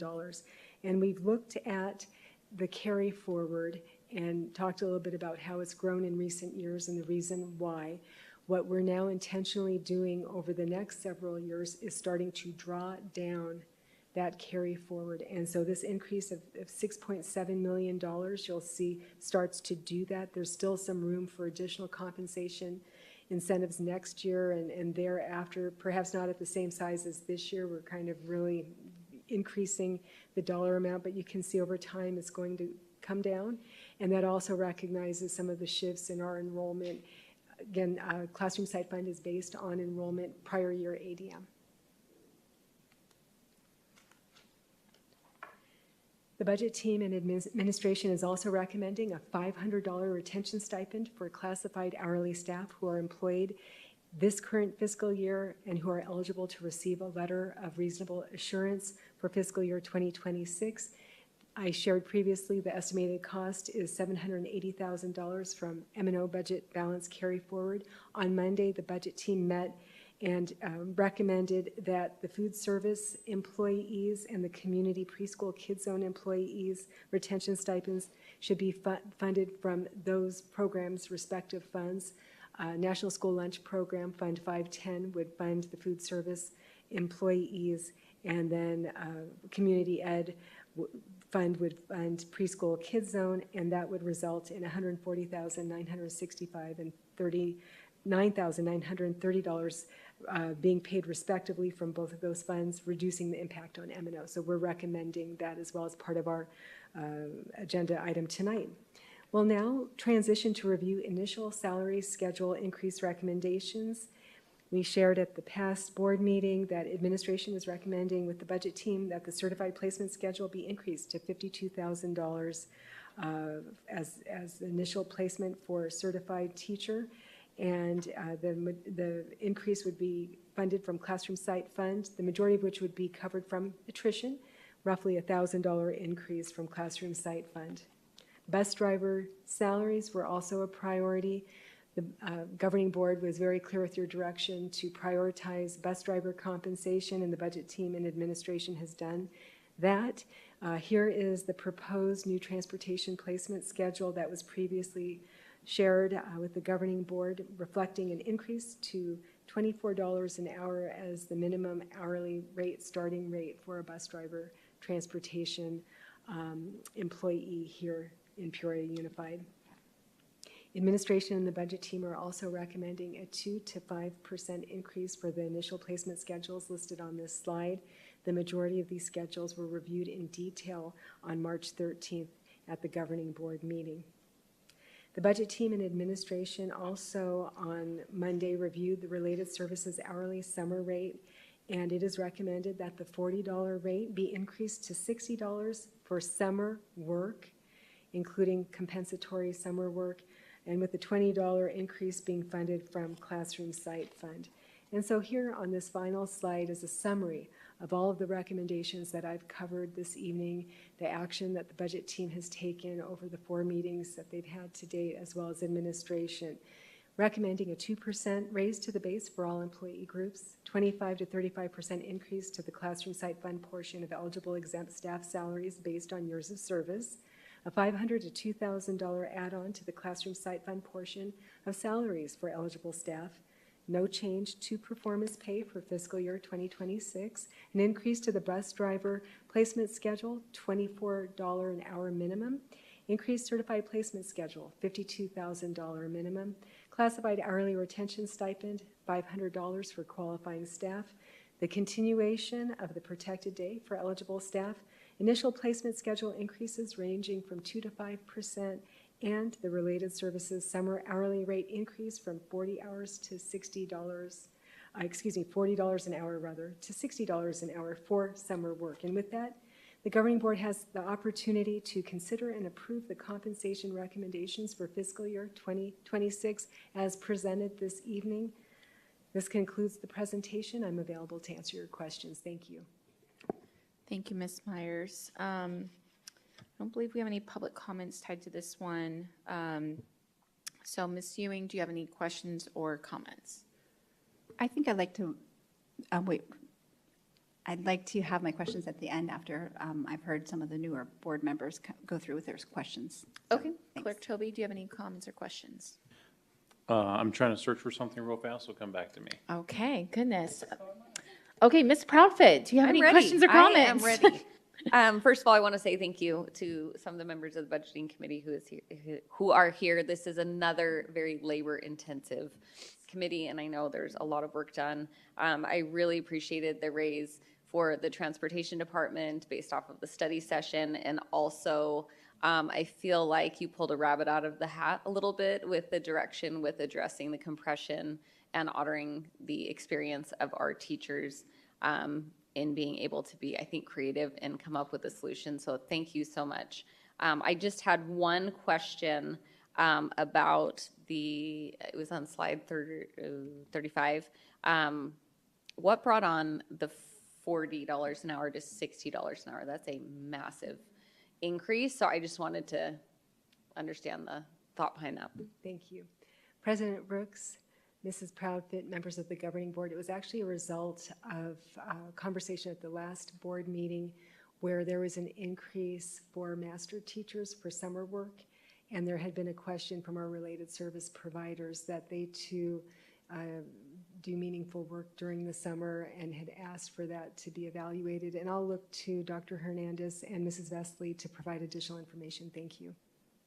Thank you, Ms. Myers. President Rooks, Mrs. Proudfit. So the summer school is where the master teacher pay comes in, and it's the opportunity of providing for our educators to lead in different ways to support the summer school programming at some of our higher needs schools. The summer work piece for related service providers are some of the assessments that they do that are required by law during the summer. So it's recognizing their educational experience, their credentialing, and the services that they provide that we need to have in place during the summer, and raising that amount of pay to be comparable to what they would get in other certain scenarios. That was my question, and I know that we're moving to a little bit different of a summer model, so I was assuming that that was in relation to kind of the acceleration of our summer efforts. So summer school is the master teacher piece with the increase in pay just for those identified teachers. Summer work is just for the related service providers piece. The scenario from the last meeting was with psychologists, and they do not participate in the summer school pieces we were talking about with that particular agenda item. Okay. Thank you. That is it. All right. I can start if nobody's not ready yet. I just had two kind of questions that have come to me from community members. One is, has anyone explained why salaries are not part of the general operating budget? I guess, why is it kind of broken up into classroom site fund, I think was what they were trying to look at. So our general operating budget, maintenance and operations, is one funding source for salaries. Classroom site fund is also a funding source for salaries for eligible employees. That includes classroom teachers, related service providers. We also have employees who are funded by a grant. So there are multiple funding sources for our employees depending on their position and the work that they do. I mentioned earlier our National School Lunch Program grant that supports all of our food service workers here in the district. So when we look at our expenditure budget as a whole, that includes all of the funds that we use. And with our AFR that we publish each year in October, it actually shows salaries and benefits by fund, as well as contracted services, utilities, all of those different expenditures that are part of our operations. So yes, we not only look at M&O as part of our compensation work, but all of the other eligible funds, because some employees might be funded from multiple funding sources, or they may be in only one. For instance, a classified person in our HR department would be funded in M&O, yet food service is going to be in a grant. Or you might have someone who's in Title I, they're funded from a grant. A teacher is going to receive compensation funding from M&O, classroom site fund, and instructional improvement, all of which are in our budget. This is step one as we do our budget development to identify compensation incentives and where we're going to land for compensation increases, in addition to identifying fixed and variable costs that we know we're going to incur as we move to proposing our budget in June. So this is one step along the way, and when we propose our budget and ultimately adopt it, all of these compensation initiatives are in that budget. Okay. Just the last question that I had, and I'll go to each board member, just because it's still always in my mind of the past, 2 years that we've been kind of having this discussion. I've had teachers at the podium really trying to understand where they would fall on years of service and making sure that those increases would put them not at the same level as a new hire coming in. And so that's what I just want to make sure that that is addressed. And then how are we going to communicate, depending on governing board approval or non-approval, how are we going to communicate that to the teachers so that they really understand the years of service, the increase, and where they fall, and making sure that they see that they are where they fall at with new hired teachers, if that makes sense. Thank you, President Rooks, members of the governing board. That's an excellent question and consideration. And in fact, as we were landing on these recommendations, we have a number of classroom teachers who serve on the budget team, as well as PEA representation on the budget team. And that question was asked, if we move to $52,000 for the certified placement schedule, what does that mean for existing teachers? And you'll note here on the summary slide with the monetary add-on, how instead of the 3 bands of years of service, it was actually 4, breaking out 0 to 6 to be much smaller, to only receive the $500, and then increasing accordingly. Where with the percent increase, there were 3 groups, 0 to 10, 11 to 20, 21 plus. Sometimes we'll have a teacher who might have been with Peoria, and then they'll leave to go to another district for a few years, and then they come back. And sometimes they'll ask the question, well, gosh, I was here for 10 years before I left, and now I came back. Why don't I get those 10 years? And it's based on your most recent hire date, because if someone chooses to leave, they're kind of being hired back as a new teacher. So that's sometimes a question that's received, and the explanations provided. We're always happy to assist a teacher in calculating what their raise will be based on years of service. It's based on the hire date, phased with this particular recommendation to honor those who've been with us the longest, but everyone's being recognized. You'll note that 0 to 10, 0 to 6, that was important too, because we wanted to ensure those who were brand new to Peoria this year also benefited. Thank you. Does Ms. Ewing, I'll go back to you. Do you have any questions? Questions and a couple of comments. So first of all, I appreciate all the hard work that goes into this, and I appreciate the complexity of balancing all of the requests with, education doesn't have unlimited budget. It'd be a lot easier. So I appreciate the balance and priorities and so forth. And I know that our employee demographic has changed in that we have a lot more newer employees, so adding that extra band in, I think, recognizes that and offers an opportunity for those who are new to us of continuation of staying, because we do tend to lose teachers around that 3 to 5 years, so this encourages them to stay to get those additional things. So I appreciate that is in there. I know that the year that we were able to give a higher than 2% raise, that was pretty great, and I'm hoping that, with something like the override in place, we would be able to expand on a lot of these opportunities that are within here. But I do appreciate all of the hard work. I think this looks great. And I appreciate how we always find ways to value our employees. So thank you. Clerk Toby, do you have any questions? Dr. Hernandez already answered my question. Thank you. Great. Ms. Bowles, do you have any question?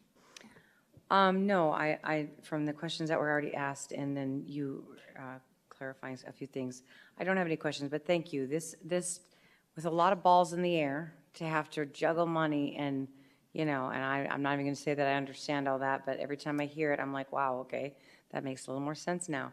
But across the board, even being able to give certified, which will always hold a special place. That's where I started in the district. Even though I had degrees, I started as an aide in the classroom. I'm sorry, I said certified, didn't I? I meant classified.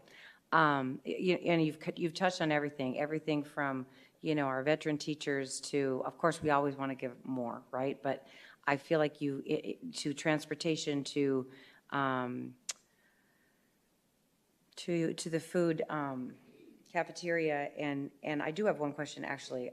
In regards to your, I forgot which, here it is, I think. In regards to your preschool, I don't know if you said it or I just missed it, or if you didn't say it at all, but where are we getting the Kids Zone, preschool Kids Zone stipends? Where did you say we were getting money for that from? Thank you. It's for the retention stipend. It's from the Community Ed Fund. We charge fees for those types of services, so it's a cash-controlled fund. It's a what? I'm sorry. Cash-controlled fund. It's not a funding source from the state of Arizona, but rather from fees that we charge. Okay, okay, that makes sense. Is there ever an opportunity, and I do have some connections in our district with some of the teachers who are amazing, but if they, and I want to help, but is there ever an opportunity to go to First Things First, or do you know if that's? We do. We partner Okay, with First okay. Things First, and Okay. they are instrumental with the work that we do. Okay, perfect. Thank you. That's all I have. Great. Yes, thank you, Ms. Myers, to you and your team, and thank you to the Budget Committee as well for all of the recommendations for this upcoming year. So with that, I will motion to approve the fiscal year 2026 budget and compensation recommendations as presented. And I'll second. So we have a motion made by myself and a second made by Ms. Bowles.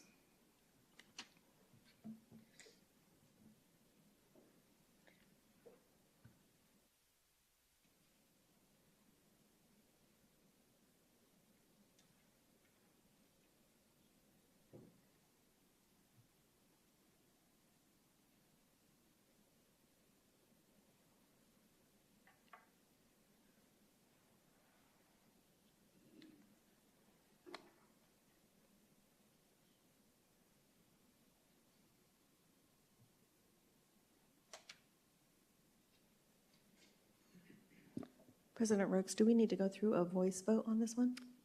We do not need to go through a voice vote.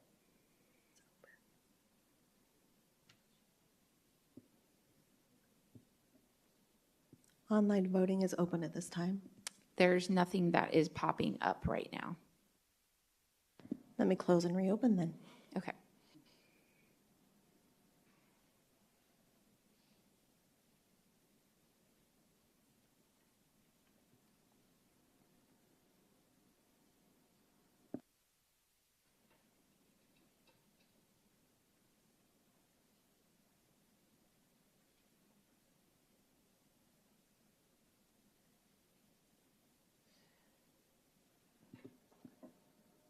Still nothing on your end? members No, of the there board? is not. So if you just want to maybe run us through a voice vote?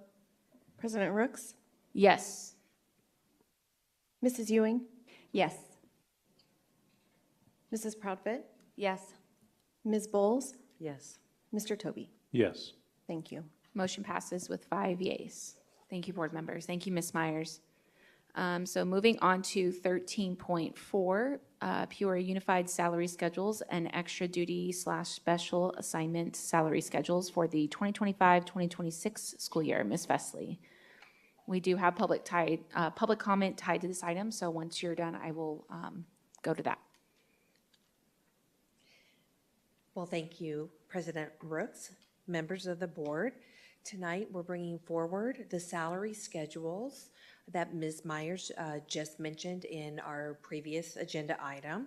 And all of the salary schedules have those incremental increases that have been brought forward. There is one salary schedule, the school counselor, the social worker school counselor mental health salary schedule that we did have to make revisions to yesterday afternoon. We have been looking to ensure that the grant could support that 2% increase like we've made to some of the others. And unfortunately, there was not grant capacity in which to do that. And so we did have to go back and make a change for that particular salary schedule.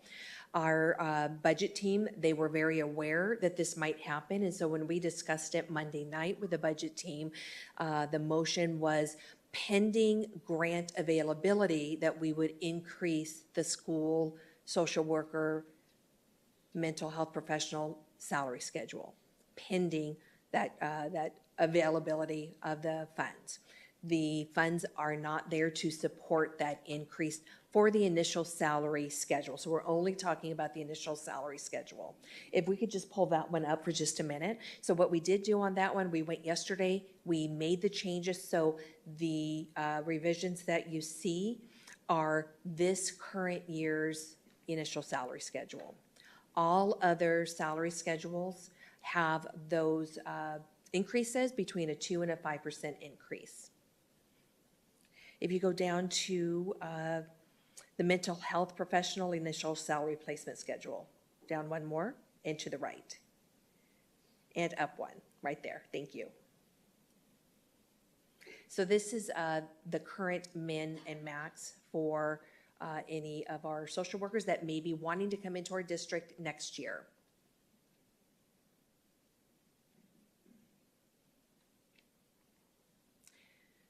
Thank you very much, Terry. When we go and we look at the very bottom, we do have the coaching and extra duties.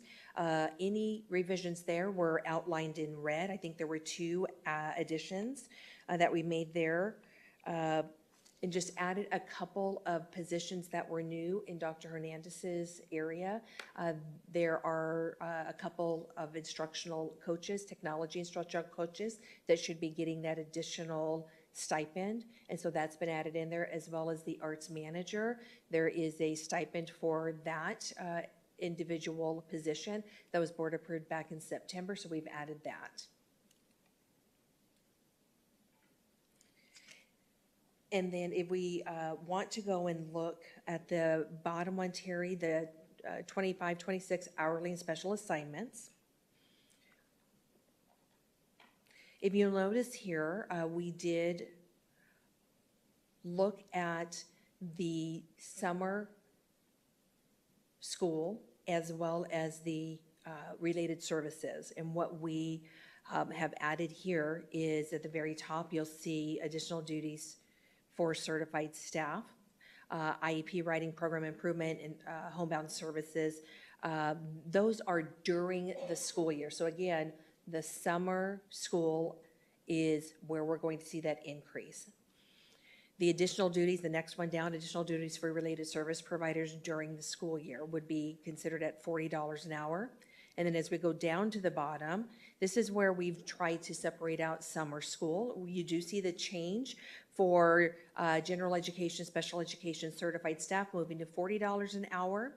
We also added here homebound education teachers, and then you'll see the master mentor teacher that Dr. Hernandez referred to at $60 an hour. And then right underneath that, you'll see the summer school related service providers. They may do summer school. They may do homebound services, which is part of education. They may also have to do compensatory education during the summer. So for those areas, thank you very much for looking at that $60 an hour. I know that there was a concern and questions that were brought forward that Ms. Myers mentioned.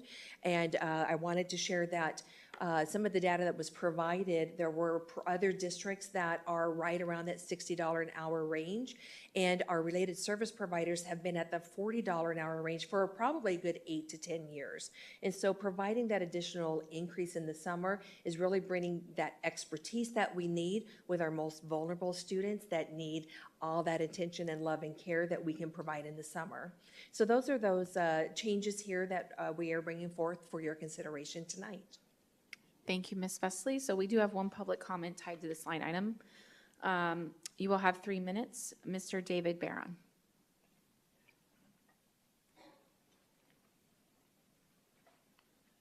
Thank you.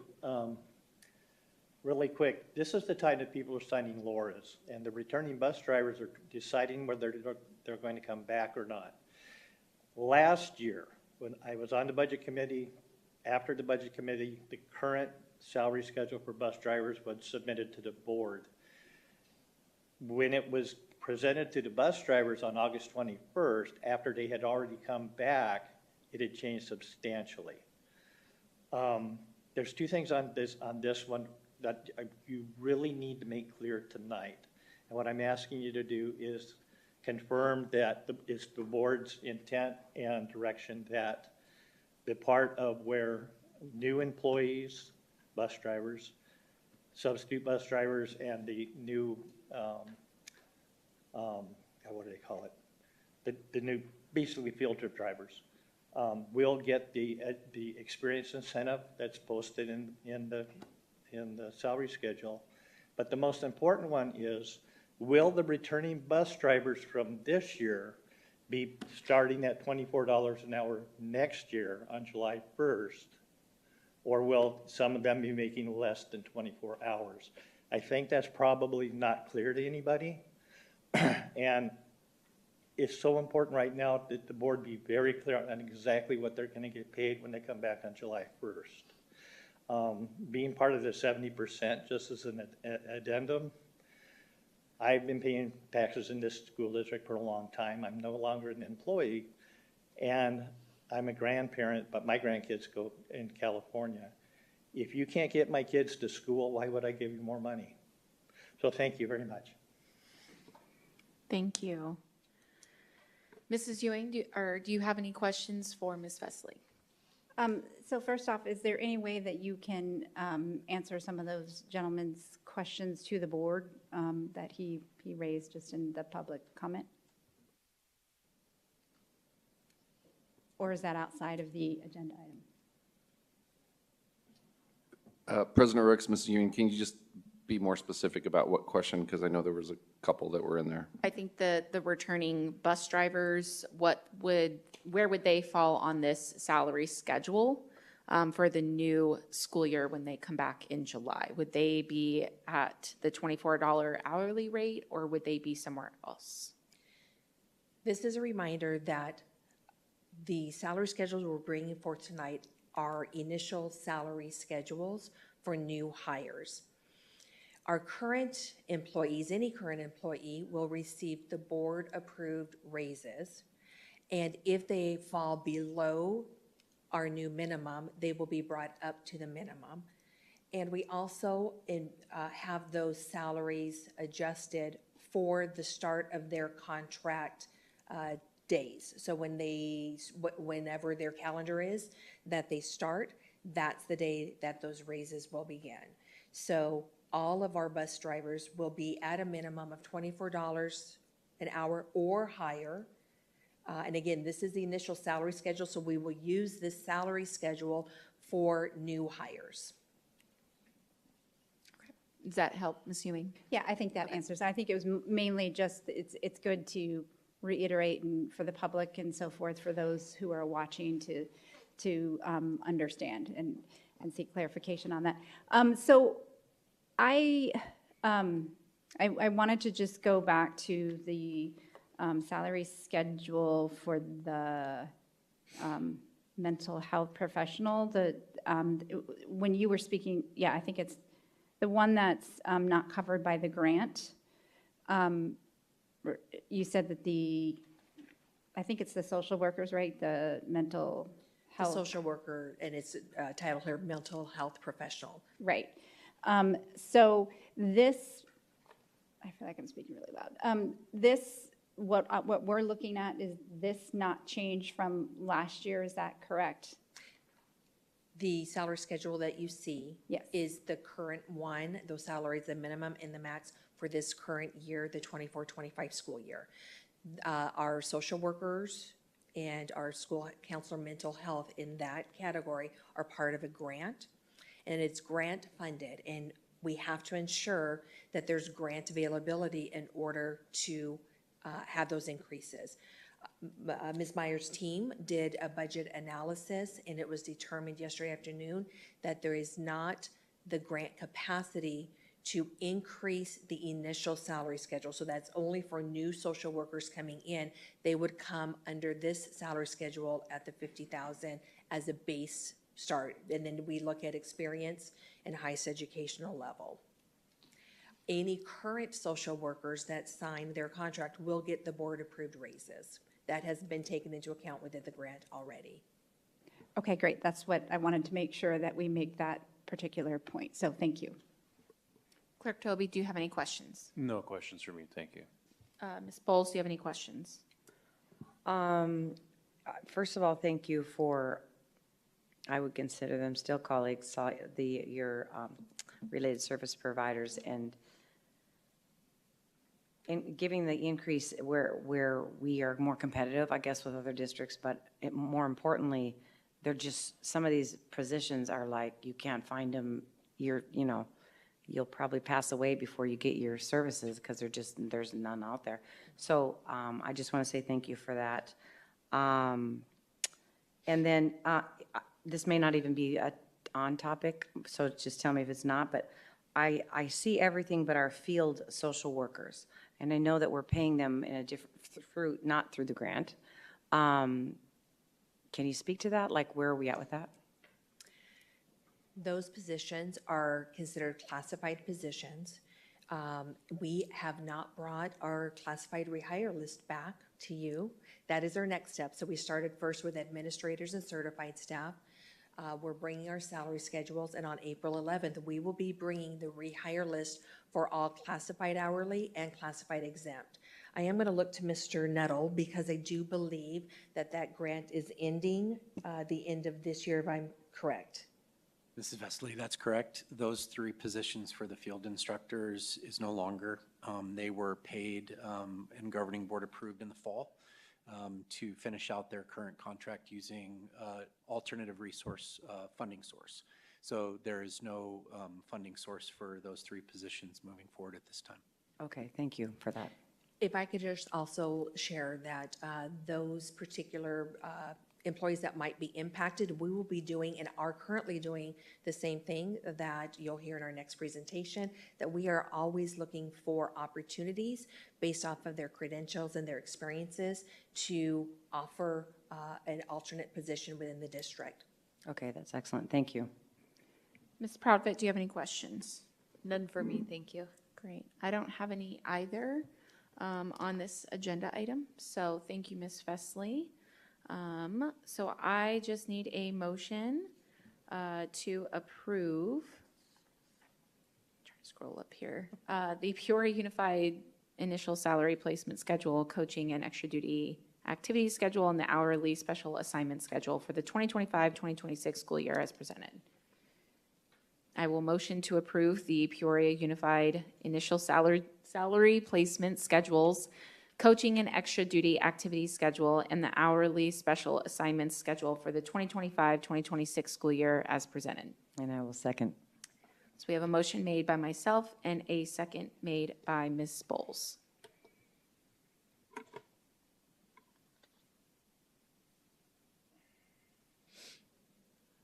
Board members, you may cast your vote.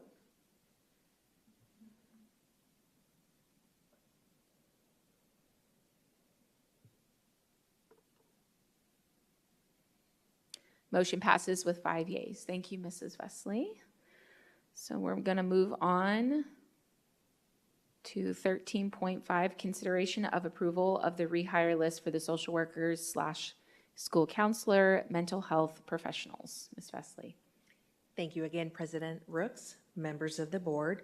Tonight, we're bringing forth for your consideration the rehire list for our social workers, school counselor, mental health professionals. Just before spring break, our Superintendent, Dr. Summers, and Human Resources met with our social workers to share the new governing board policy and how that will impact their decisions and the contract language that they will be receiving. We then did a survey over spring break where we asked every social worker, what is your intent to return? And we've done that with our certified staff, with our administrators, and with our classified staff. In that survey, we asked if you intend to return to your same position, do you understand that you will be required to have licensure by July 1st? We also had the availability that I do not wish to return to the district. And we had an option to, I'd like to return to the district, but in a different position for those that may not wish to seek the licensure. So the list that I'm bringing forth tonight are those individuals that responded to the survey that said, I would like to return to Peoria and I understand that I will need to have licensure by July 1st. There were 5 individuals that requested for the possibility of a different position within the district. I'm happy to say that we have been able to place them. I have 1 going to a psychologist role. We have 2 that are interested in the behavior interventionist role, so they are working with our special education department right now. And we have 2 that are qualified to be school counselors at the high school level. So we have found positions for every person that is asked to be considered based off of their credentials. Their names, because they are not part of the social worker, their names came on the HR board report tonight under the consent agenda item as revisions to the rehire list. And we had a couple of other names there as well, of people that maybe thought that they were going to be resigning. And so that's how we bring names forward after we've already brought a rehire list back. So tonight, I'm bringing forth the 22 names that we would like to be able to offer contracts to our department. I want to especially thank Mrs. Christy Davis and Mrs. Mona Rodriguez from payroll. They have been working and getting the contract language in the system. We are ready to go pending your approval tonight. Thank you, Ms. Vesley. We have no public comment tied to this line item, so Ms. Ewing, do you have any questions? I don't have any questions. I just want to first say I appreciate all of the care that our district staff and our superintendent have done to make sure that we are taking care of these individuals and that we understand it was a big ask about the licensure and that we were showing that we value them by making sure we can find a place to still have them be involved in the PUSD family. I know I saw a couple of names on the HR report that I thought that we were going to lose, so I was happy to see them on there. And I look forward to confirming these individuals, and it's just always a great opportunity anytime we see them is to just talk about the great things that they do for our students and staff and families of the district, and they play a very important role, so thank you. Clerk Toby, do you have any questions? No questions. Thank you for this list, and thank you for doing the survey. It kind of gives us a better picture of us, how we're going to move forward. I am happy to see that 7 of those 22 have their licensure already, which is promising. One of them just got it February 1st, so we're doing the work. It was a big ask, but we are making it happen. So I just wanted to throw that out there, so thank you. Absolutely, and I did want to share that I think we might be at around 9 of those individuals, and all of the others are, we're going to be working alongside them to help support in whatever ways that we can to ensure that we can get the licensure hopefully by July 1. Thank you. Ms. Bowles, do you have any questions? I don't. I want to say also thank you. I don't have any questions, but I will comment. You know, for all the work, for all the surveys, and then bringing that to us, that gives us a very clear picture where we were, where we're going, and where we're at. Probably an obvious thing, but I have to ask it, and I just might be really tired. Are all of these, are all on this list funded through the grants still? Yes. Okay. I figured that was the answer, but I just want to be sure. Okay, thank you, and thank you for all everyone behind the scenes, hard work as well. Thank you. Mrs. Proudfit, do you have any questions or comments? No questions, just going to echo what the other board members have said. I know that this has been, you know, a situation in transition, and I appreciate the extra work that you've done to ensure contract language and to get that all updated, to reach out to these employees to make sure they're taken care of and to make sure our students will be taken care of for next year. So thank you. All right, I don't have any questions, so thank you, Ms. Vesley. So I just need a motion on the floor to approve the rehire list and authorize the issuance of contracts for social workers, school counselor, mental health professionals for the 2025-2026 school year. I will motion to approve the rehire list and authorize the issuance of contracts for social workers, school counselors, mental health professionals for the 2025-2026 school year. I will second. So we have a motion made by Clerk Toby and a second made by Mrs. Proudfit.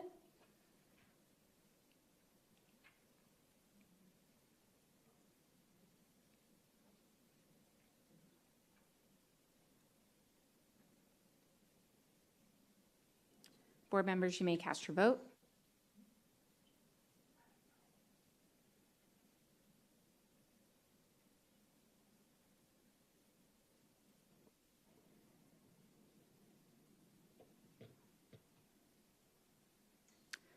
Motion passes with 4 yea and 1 abstain. Thank you, Mrs. Vesley. Thank you.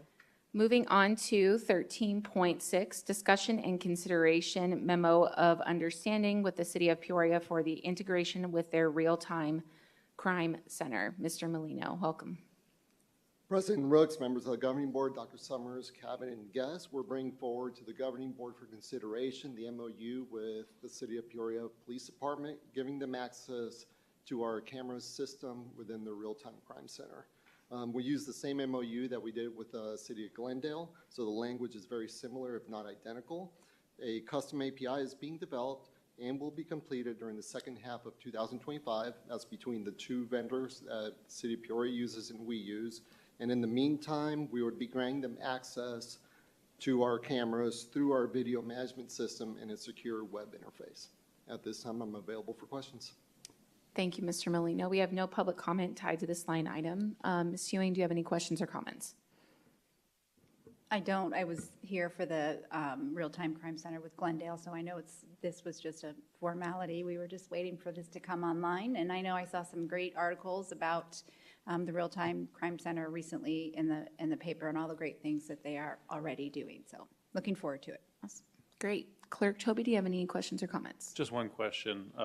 I love this, obviously. I think it's super important for us moving forward, but who's paying for the integration with their servers? The actual API is just being done by the two companies because they see it as a benefit that other customers can use it. So that part is no cost to either side. Great, thank you. Mrs. Bowles, do you have any questions or comments? I would say OMG, finally. But there's a lot of components that came together for this, and our district police, the real-time crime center, and in years in the making, and I just want to say thank you, and I'm over the top excited that we're getting these things in place. Ms. Profit, do you have any questions or comments? No questions, just expressing my excitement about this and so happy that this partnership exists and that we have yet another real-time crime center for our district. Great. I'm just going to make a quick comment. I just wanted to say thank you to you, Mr. Molino, and your team.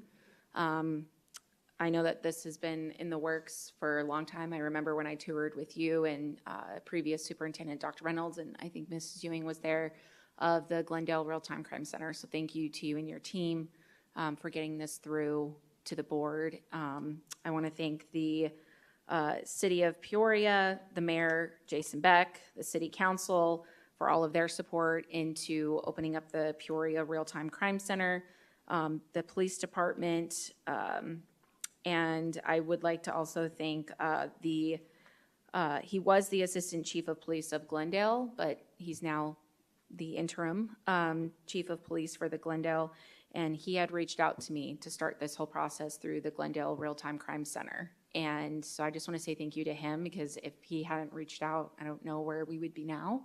And I think it's great. I don't know if we have put out any public announcements or press releases, but I feel like it would be great to capitalize off of this I believe we're the first district to partner with a real-time crime center. And so I feel like if that can be released out, I know Ms. Ari is about to push her button, but if that can be something pending governing board approval.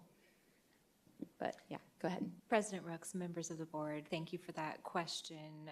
We did communicate heavily when we launched that partnership with the Glendale Police Department, and we were sure to reassure our families living in the city of Peoria that the partnership with Glendale, there were also ways that was benefiting the city of Peoria through the agreement that they had to share that information. Since this is not going to be fully operationalized, we're waiting on those few pieces. We will certainly share that you made this approval to start that process and remind them that we still have that support through Glendale. But since it is not fully implemented yet, we'll also remind them again once that's complete. Great. Thank you, Ms. Sari. So I have no further questions. So I will motion to approve the memo of understanding with the City of Peoria for the integration with their real-time crime center, and authorize the district administration to execute the document on behalf of the district. I will second. So we have a motion made by myself and a second made by Clerk Toby, the safety guy. Board members, you may cast your votes.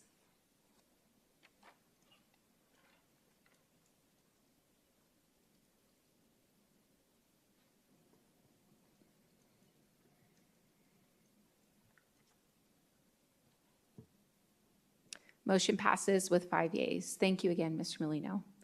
Moving on to 13.7, approval to add cooperative contract 1 GPA number 23-07P Playground Solutions. Hello, Ms. Myers again. Yes, hello, good evening again, President Rooks, members of the Governing Board, Dr. Summers, Cabinet and Community. This agenda item is procedural, so procurement item pursuant to school district procurement rules AAC R7-2-1192 through R7-2-1195. Peoria Unified is pursuing the opportunity to bring forward a 1 GPA contract, 2307P Playground Solutions. I believe we have that pulled up now. I think that's Lowe's.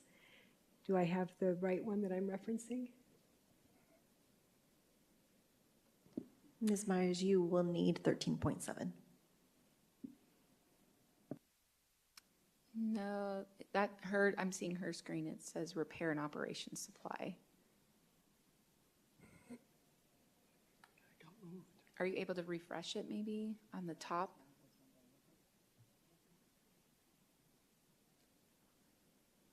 Yeah, you have to refresh the screen, I think.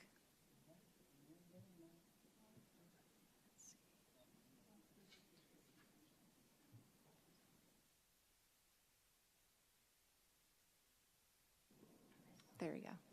Thank you. Yeah. So accordingly, administration is bringing forward 1 GPA number 23-07P Playground Solutions to provide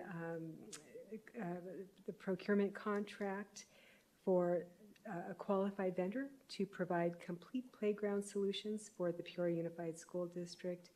We're recommending Altitude Recreation as the vendor. The district's annual expenditure is estimated to be $100,000. The contract is for 1 year and renewable for up to 2 additional 1-year extensions. Thank you. Thank you, Ms. Myers. Ms. Ewing, do you have any questions? This agenda item, as Mrs. Myers noted, that it is procedural. Typically, procedural items are put under consent agenda. So my only question is to the board and those that developed our agenda as to the purpose of it under the action instead of in the consent agenda. And maybe that's not even a discussion for this particular line item, but I have no questions, and I trust our business operations department. So, yeah, I don't have any questions. Thank you. All right, Clerk Toby, do you have any questions or comments? No questions. I just would say that typically when something's about $100,000, I think it's worthwhile that we at least try to bring it forward for discussion. Obviously, things that we talk about and we pull from consent, we kind of already have that idea, but this was not something that I caught, but I think it's worthwhile having to talk. So, Mrs. Bowles, do you have any questions or comments? I do appreciate that this was brought forward for the same reason that Mr. Toby, I almost called him Chief Toby. Oh, Clerk Toby said, what do they do? That's kind of probably a broad question, but what services are we bringing in? Mr. Molino will share more information. Okay. Thank you. All right. President Rooks, Ms. Bowles, the first intent for this vendor is we need to buy an additional baseball netting for Liberty High School's right and center field. So that's the first intent. That will be about a $55,000 in material plus labor for an installation. So it'll be close to about $80,000. That'll be the first intent. After that, we're going to vet the vendor to also, we do yearly playground inspections through Valley Schools. But we want to go above and beyond that, seeing if we can get a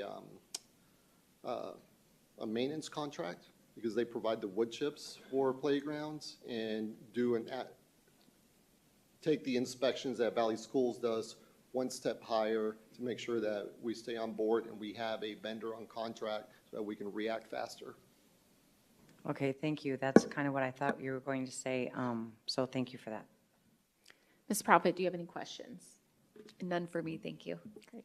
I don't have any either. I think it's just good to bring it forward so that the community can also see that we're having this discussion, so that, you know, if somebody doesn't know what this is or how does it work? I just think that that's good to let the community also who's watching online know of this item. So with that, I will motion to approve the addition of 1 GPA number 23-07P Playground Solutions for the period of 1 year and renewable for up to 2 additional 1-year extensions. And I will second.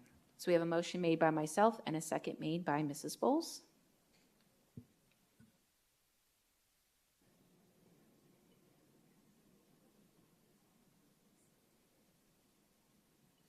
Board members may cast their vote.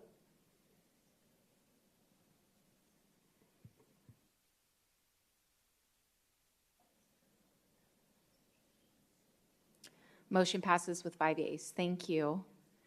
Moving on to 13.8, approval to issue a request for a proposal for program management and payment software systems for programs and activities in the district. Ms. Myers. Thank Again, you. Good thank evening again. President Rooks, members of the governing board, pardon me, I mistakenly thought that had been moved to consent. Yes, we are asking the governing board for approval for the district to issue an RFP, and the background really does speak to what this is. It'll be a multiple vendor award, and we have activities in the district that include registration and the receipt of online payments, and so we're going to formally procure that activity and accordingly have a multi-vendor award for those services. And the first step is to issue the RFP, and we're requesting your approval this evening. Thank you. Thank you, Ms. Myers. Do board members have any questions? No? All right. So I will motion to approve the issuance of a request for a proposal for program management and payment software systems for the district programs and activities. And I'll second. We have a motion made by myself and a second made by Mrs. Bowles. Board members may cast their vote.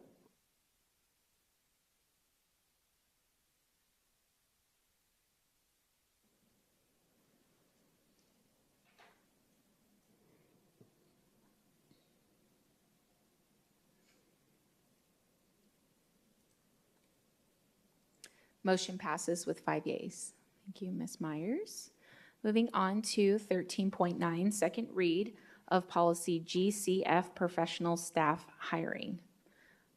Board Clerk Toby, would you like to take it away? President Rooks, this is it's our second read. I believe Mrs. Siegel presented last time talking about the language about candidates and applicants that want to work with our district and be around our students, that they disclose if they've ever been arrested, cited, and released or received a criminal summons for any offense, regardless of the eventuality of that was conviction of a crime or if it was set aside or expunged. Basically, we want everything to be out in the open, and HR can properly vet if any of those charges or any of those instances are relevant to employment with our district. Thank you. Do board members have any questions? All right. So I just need a motion to approve changes to policy GCF as presented. I motion to approve changes of policy GCF as presented. I will second. So we have a motion made by Mrs. Bowles and a second made by Clerk Toby. Board members may cast their vote.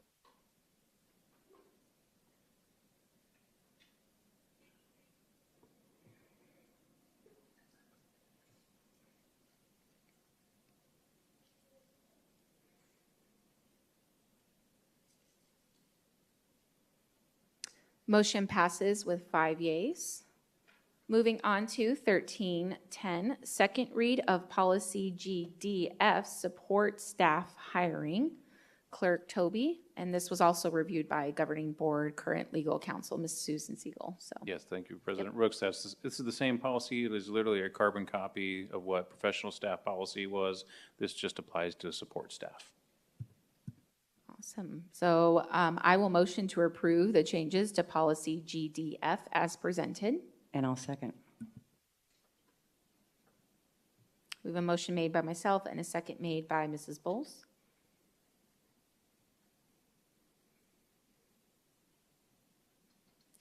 Board members may cast their vote.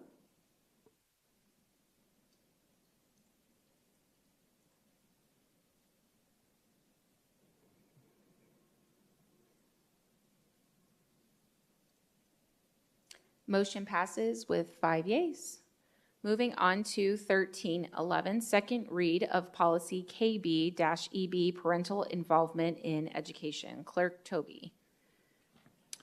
This is just a clarifying language in the policy under Parent Bill of Rights that basically is communicating to parents and community that we want to be good partners in the medical decision-making of their minor children. So it says that to best assist parents and legal guardians in the direction of their medical care of their child, any district employee or employees or contractor becoming aware of a new or changed medical condition or situation of a minor will ensure the prompt notification is made to the minor's parent or legal guardians. Again, this is just reinforcing a practice that we already do. I've referred to this as a bumper policy that basically just reaffirms our commitment to the community. And I will note here in the background information, it says the draft was reviewed by the governing board's current legal counsel, Ms. Susan Siegel with Gus Rosenfeld. Do board members have any questions or comments? No? All right. I will motion to approve changes to policy KB-EB as presented. I will second. We have a motion made by myself and a second made by Mrs. Bowles.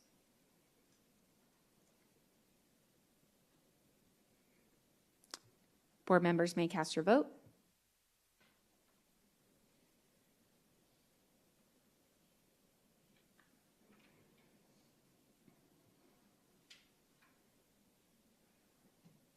Motion passes with 5 yeas. Thank you, Clerk Toby, for bringing those forward. My pleasure. Moving on to 14, closing public comment. 14.1, request to address the governing board regarding matters not included on the agenda. We do have one public closing comment. You will have 3 minutes. Ms. Trina Berg. Good evening again. I am asking to find a way to make these meetings shorter. It's very cumbersome for everyone involved. They're very difficult to stay awake, and I know, like, for staff and community, this is a very long day to be paying attention, and for you as well, this is a very long night to be paying attention. Like, you guys are making very important decisions in this district, and we're doing this at 10 o'clock at night, at 9 o'clock at night. Can we please either shorten agendas, spread things out, put a little bit less on our agendas, or find more efficiencies? I don't know. I don't think it's actually required under Robert's rules of what is the word I'm looking for? See? Thank you. Robert's Rules of Order. Like, I don't think it's actually required to, like, ask each individual person. Like, can we just, like, one blanket statement, like, does anyone have any questions? Does anyone have any comments? Does anyone want to pull anything, rather than going down the list? I don't know. It's just something. These board meetings are incredibly important. This is where all the decisions are made that affect everyone in this district, every student, every staff member, everyone, every community member. I mean, we have elections now that we're going to have to, work for. I don't think it's very efficient or effective to be trying to do this so late at night. I'm just asking to please, if there's any way possible. I do appreciate the fact that you're going into your exec session after the board meeting instead of before, so that doesn't delay the start of the meetings. But these late nights do make it difficult for everyone. I have to be teaching by 7:20 in the morning, so I have to be, like, on it for all 4 of my class periods all day long tomorrow. But I have to be here because these meetings are important. You're making decisions that affect me and all of my teachers and all of my classified staff that I represent. I'm just hoping that we can work towards more efficiency in our board meetings. I do appreciate that this one is not after midnight or close to midnight, so I feel like we're making progress, but I'm just asking to please, if we can, in any way possible, shorten our meetings a little bit. Not to be snarky, but, like, we have a 3-minute time limit. Can we do, like, 3-minute time limits for everybody, board included? Something, just anything, please. Try and make our meetings slightly shorter. Thank you. Thank you. Moving on to 15, informational reports. 15.1, report on upcoming meetings and events. Sari. President Rooks, members of the board, you do have quite the long list included there for your review, and as always, we look forward to seeing you at future events. Thank you. Moving on to 15.2, legislative, state, and local updates. Ms. Myers. Thank you, President Rooks, members of the governing board. I do not have a report this evening. Thank you. Great. 15.3, district budget report for the month of February 2025, which is available on our website. Moving on to 16, other business. 16.1, board member opportunity to readdress agenda items. Ms. Ewing, do you have anything you want to readdress?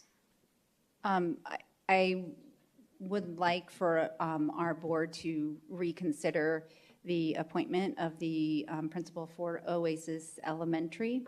That was pulled.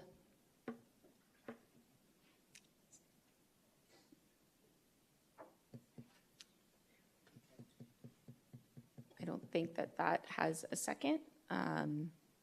So if that's the only one that you No, had. that's it. Okay. Clerk Toby, do you have anything you want to readdress? No, but I want to make sure that, I believe that you wanted to correct the record on 8.1. Okay, I'm just making sure we got that covered for you. Thank you. Ms. Bowles, do you have anything you want to readdress on the agenda? No, I do not. Okay. Ms. Proudfit, do you have anything you want to readdress on the agenda? None for me, thank you. Okay, I don't have any either. 16.2, request for agenda items for future governing board meetings. Ms. Ewing, do you have any that you want to request for future meetings? Yes. Okay. A good couple of these can just be in Friday reports.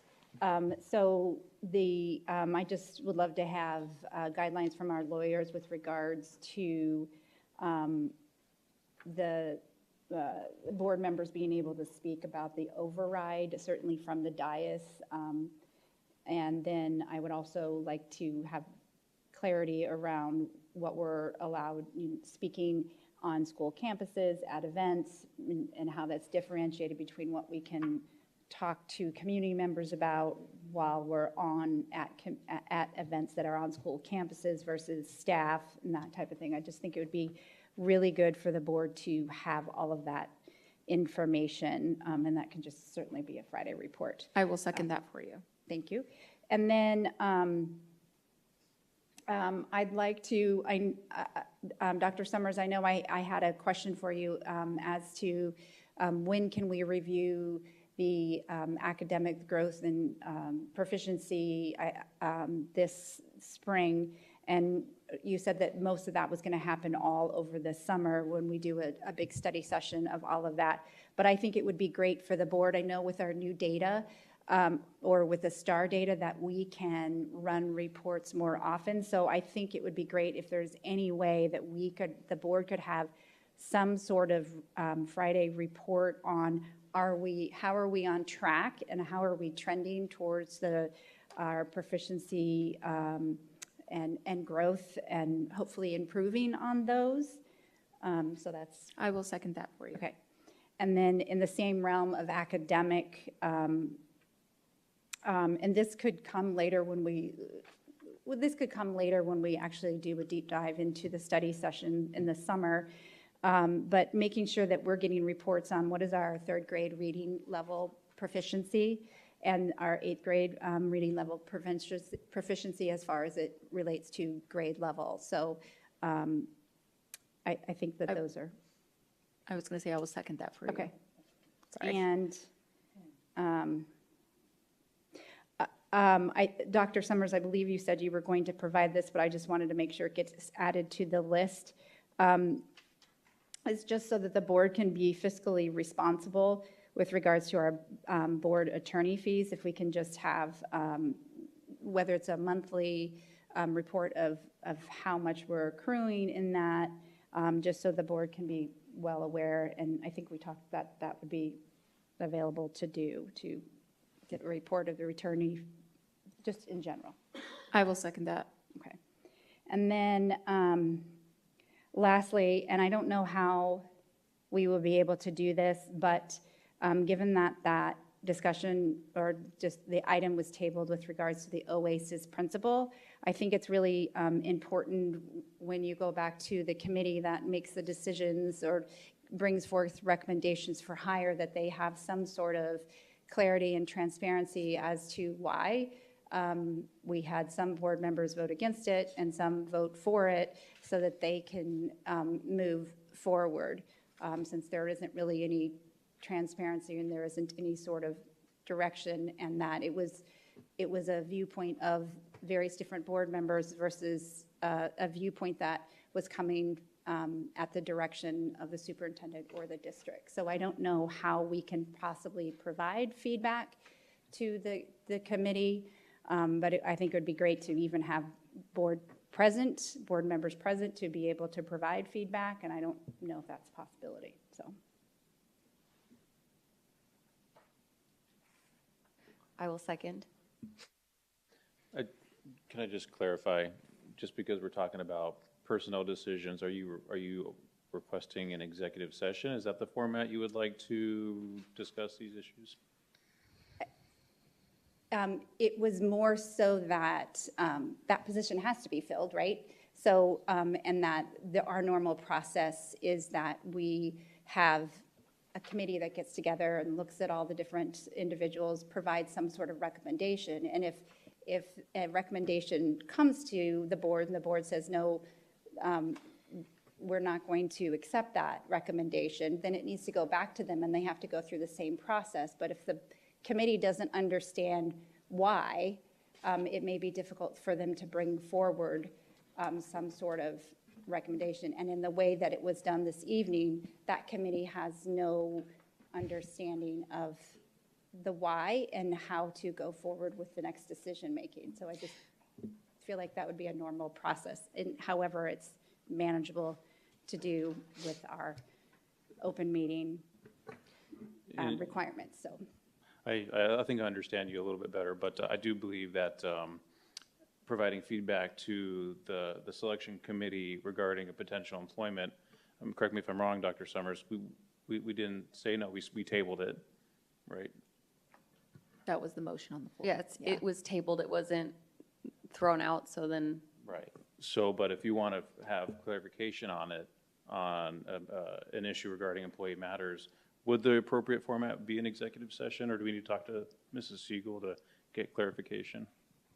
So, Mr. Toby, Mrs. Ewing, governing board members, I think at this point in time, the clarification would come directly through a conversation with the superintendent to the degree that that might be able to be agendized, or I think to the degree that an executive session is appropriate. I would like to seek legal counsel on that as well.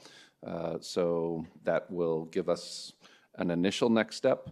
I just want to clarify, I don't envision this being direct feedback that the board would provide to any selection committee. The committee that helps make a recommendation to the superintendent on a process of who we bring forward is still then funneled from me to you all. So that's where that should situate right now. And I understand that there's questions, and it's our job to work from the position of what clarification can we gain, as I just described, to be able to determine what our best next steps are. Okay. Clerk Toby, do you have any requests? I'll follow up with Dr. Summers via email, and that way you can also share it with everybody. Thank you, sir. Do you have no future requests? Okay. Ms. Bowles, do you have any future requests? I do. I'd like to request a future agenda item for the board to discuss ways to promote our district. I like networking, and I would like to see just us brains around the table. What do we bring? What can we do to promote, enrollment? I don't know who that all will entail, but for us to have those discussions and just be brains around the table again, I'd like that to be a future agenda item. I will second that. Does that clarify, Dr. Summers? Yes, thank you. Okay. Go ahead. Is there any more? Yeah, I have a future agenda item.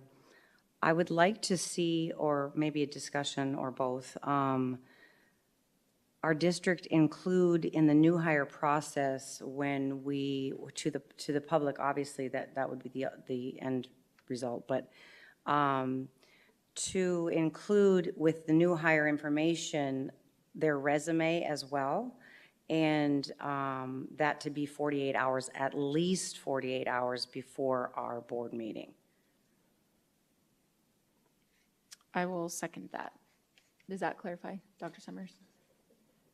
Yes. Okay. Is it all? Yeah, no. Okay.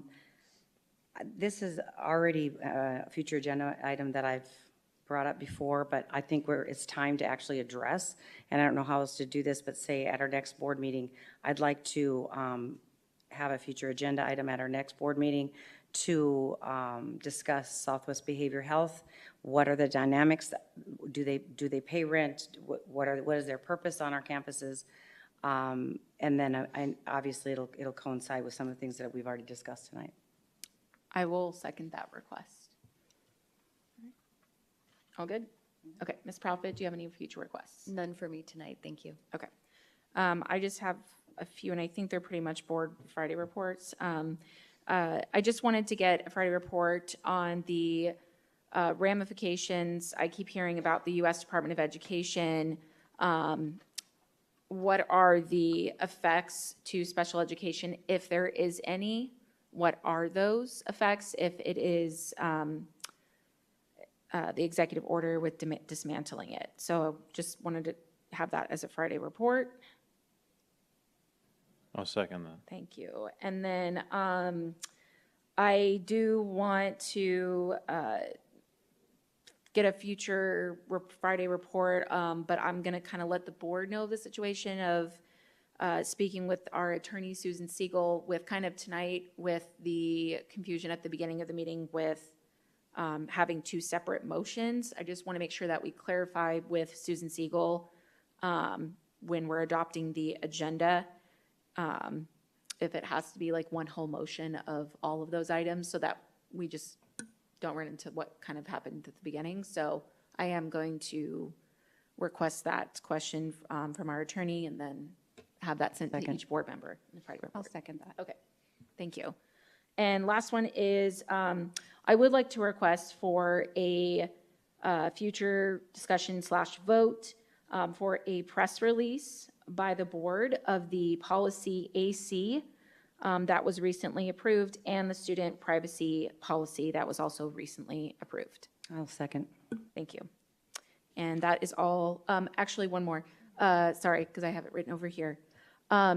This can just be a Friday report, Dr. Summers. I would like to know what happens if a school nurse, and I think it might be related to the policy JLC that was discussed tonight, if a school nurse declines to give medication to a student because they're not comfortable with that medication, they may not have knowledge of the medication, is there anything formal in a policy that allows them to deny giving that medication to a student? I just have kind of questions around that. Somebody brought it to me, a parent, so I just wanted to get clarification on it. I'll second. Thank you. And that is all. So moving on, we are going to move to 17, executive session. Just so you are aware, when we, if we motion to go into executive session, when we come out, we're just going to be adjourning over there for the rest of the meeting. So 17.1, convene executive session pursuant to ARS 38-431.03, letter A, number 1, personnel matters related to the evaluation and performance goals of the superintendent for the 2024-2025 school year, review of the superintendent contract with the superintendent present, as well as to discuss board superintendent working relationships. I motion to convene executive session pursuant to ARS 38-431-431.03A1, personnel matters related to the evaluation and performance goals of the superintendent for the 2024-2025 school year, review of the superintendent contract with superintendent present, as well as to discuss board superintendent working relationships. I will second. So we have a motion made by Mrs. Bowles and a second made by myself. President Brooks, can I ask a question? Yes. I know we have a motion and a second. Dr. Summers, is it pertinent that we have this executive session this evening, or is this something that we could do at the next meeting? Would that disrupt the chain of sequence events here? Point of order, if there's been a motion Motion on and the a floor. second, yeah. We have to take a vote. Yeah. Okay. Yeah, thank you.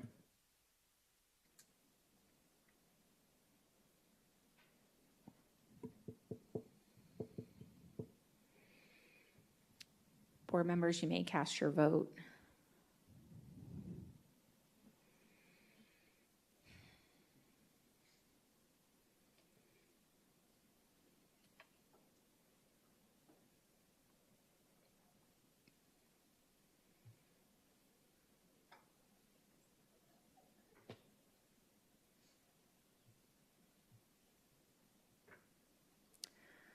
Motion passes with 4 yeas and 1 nay.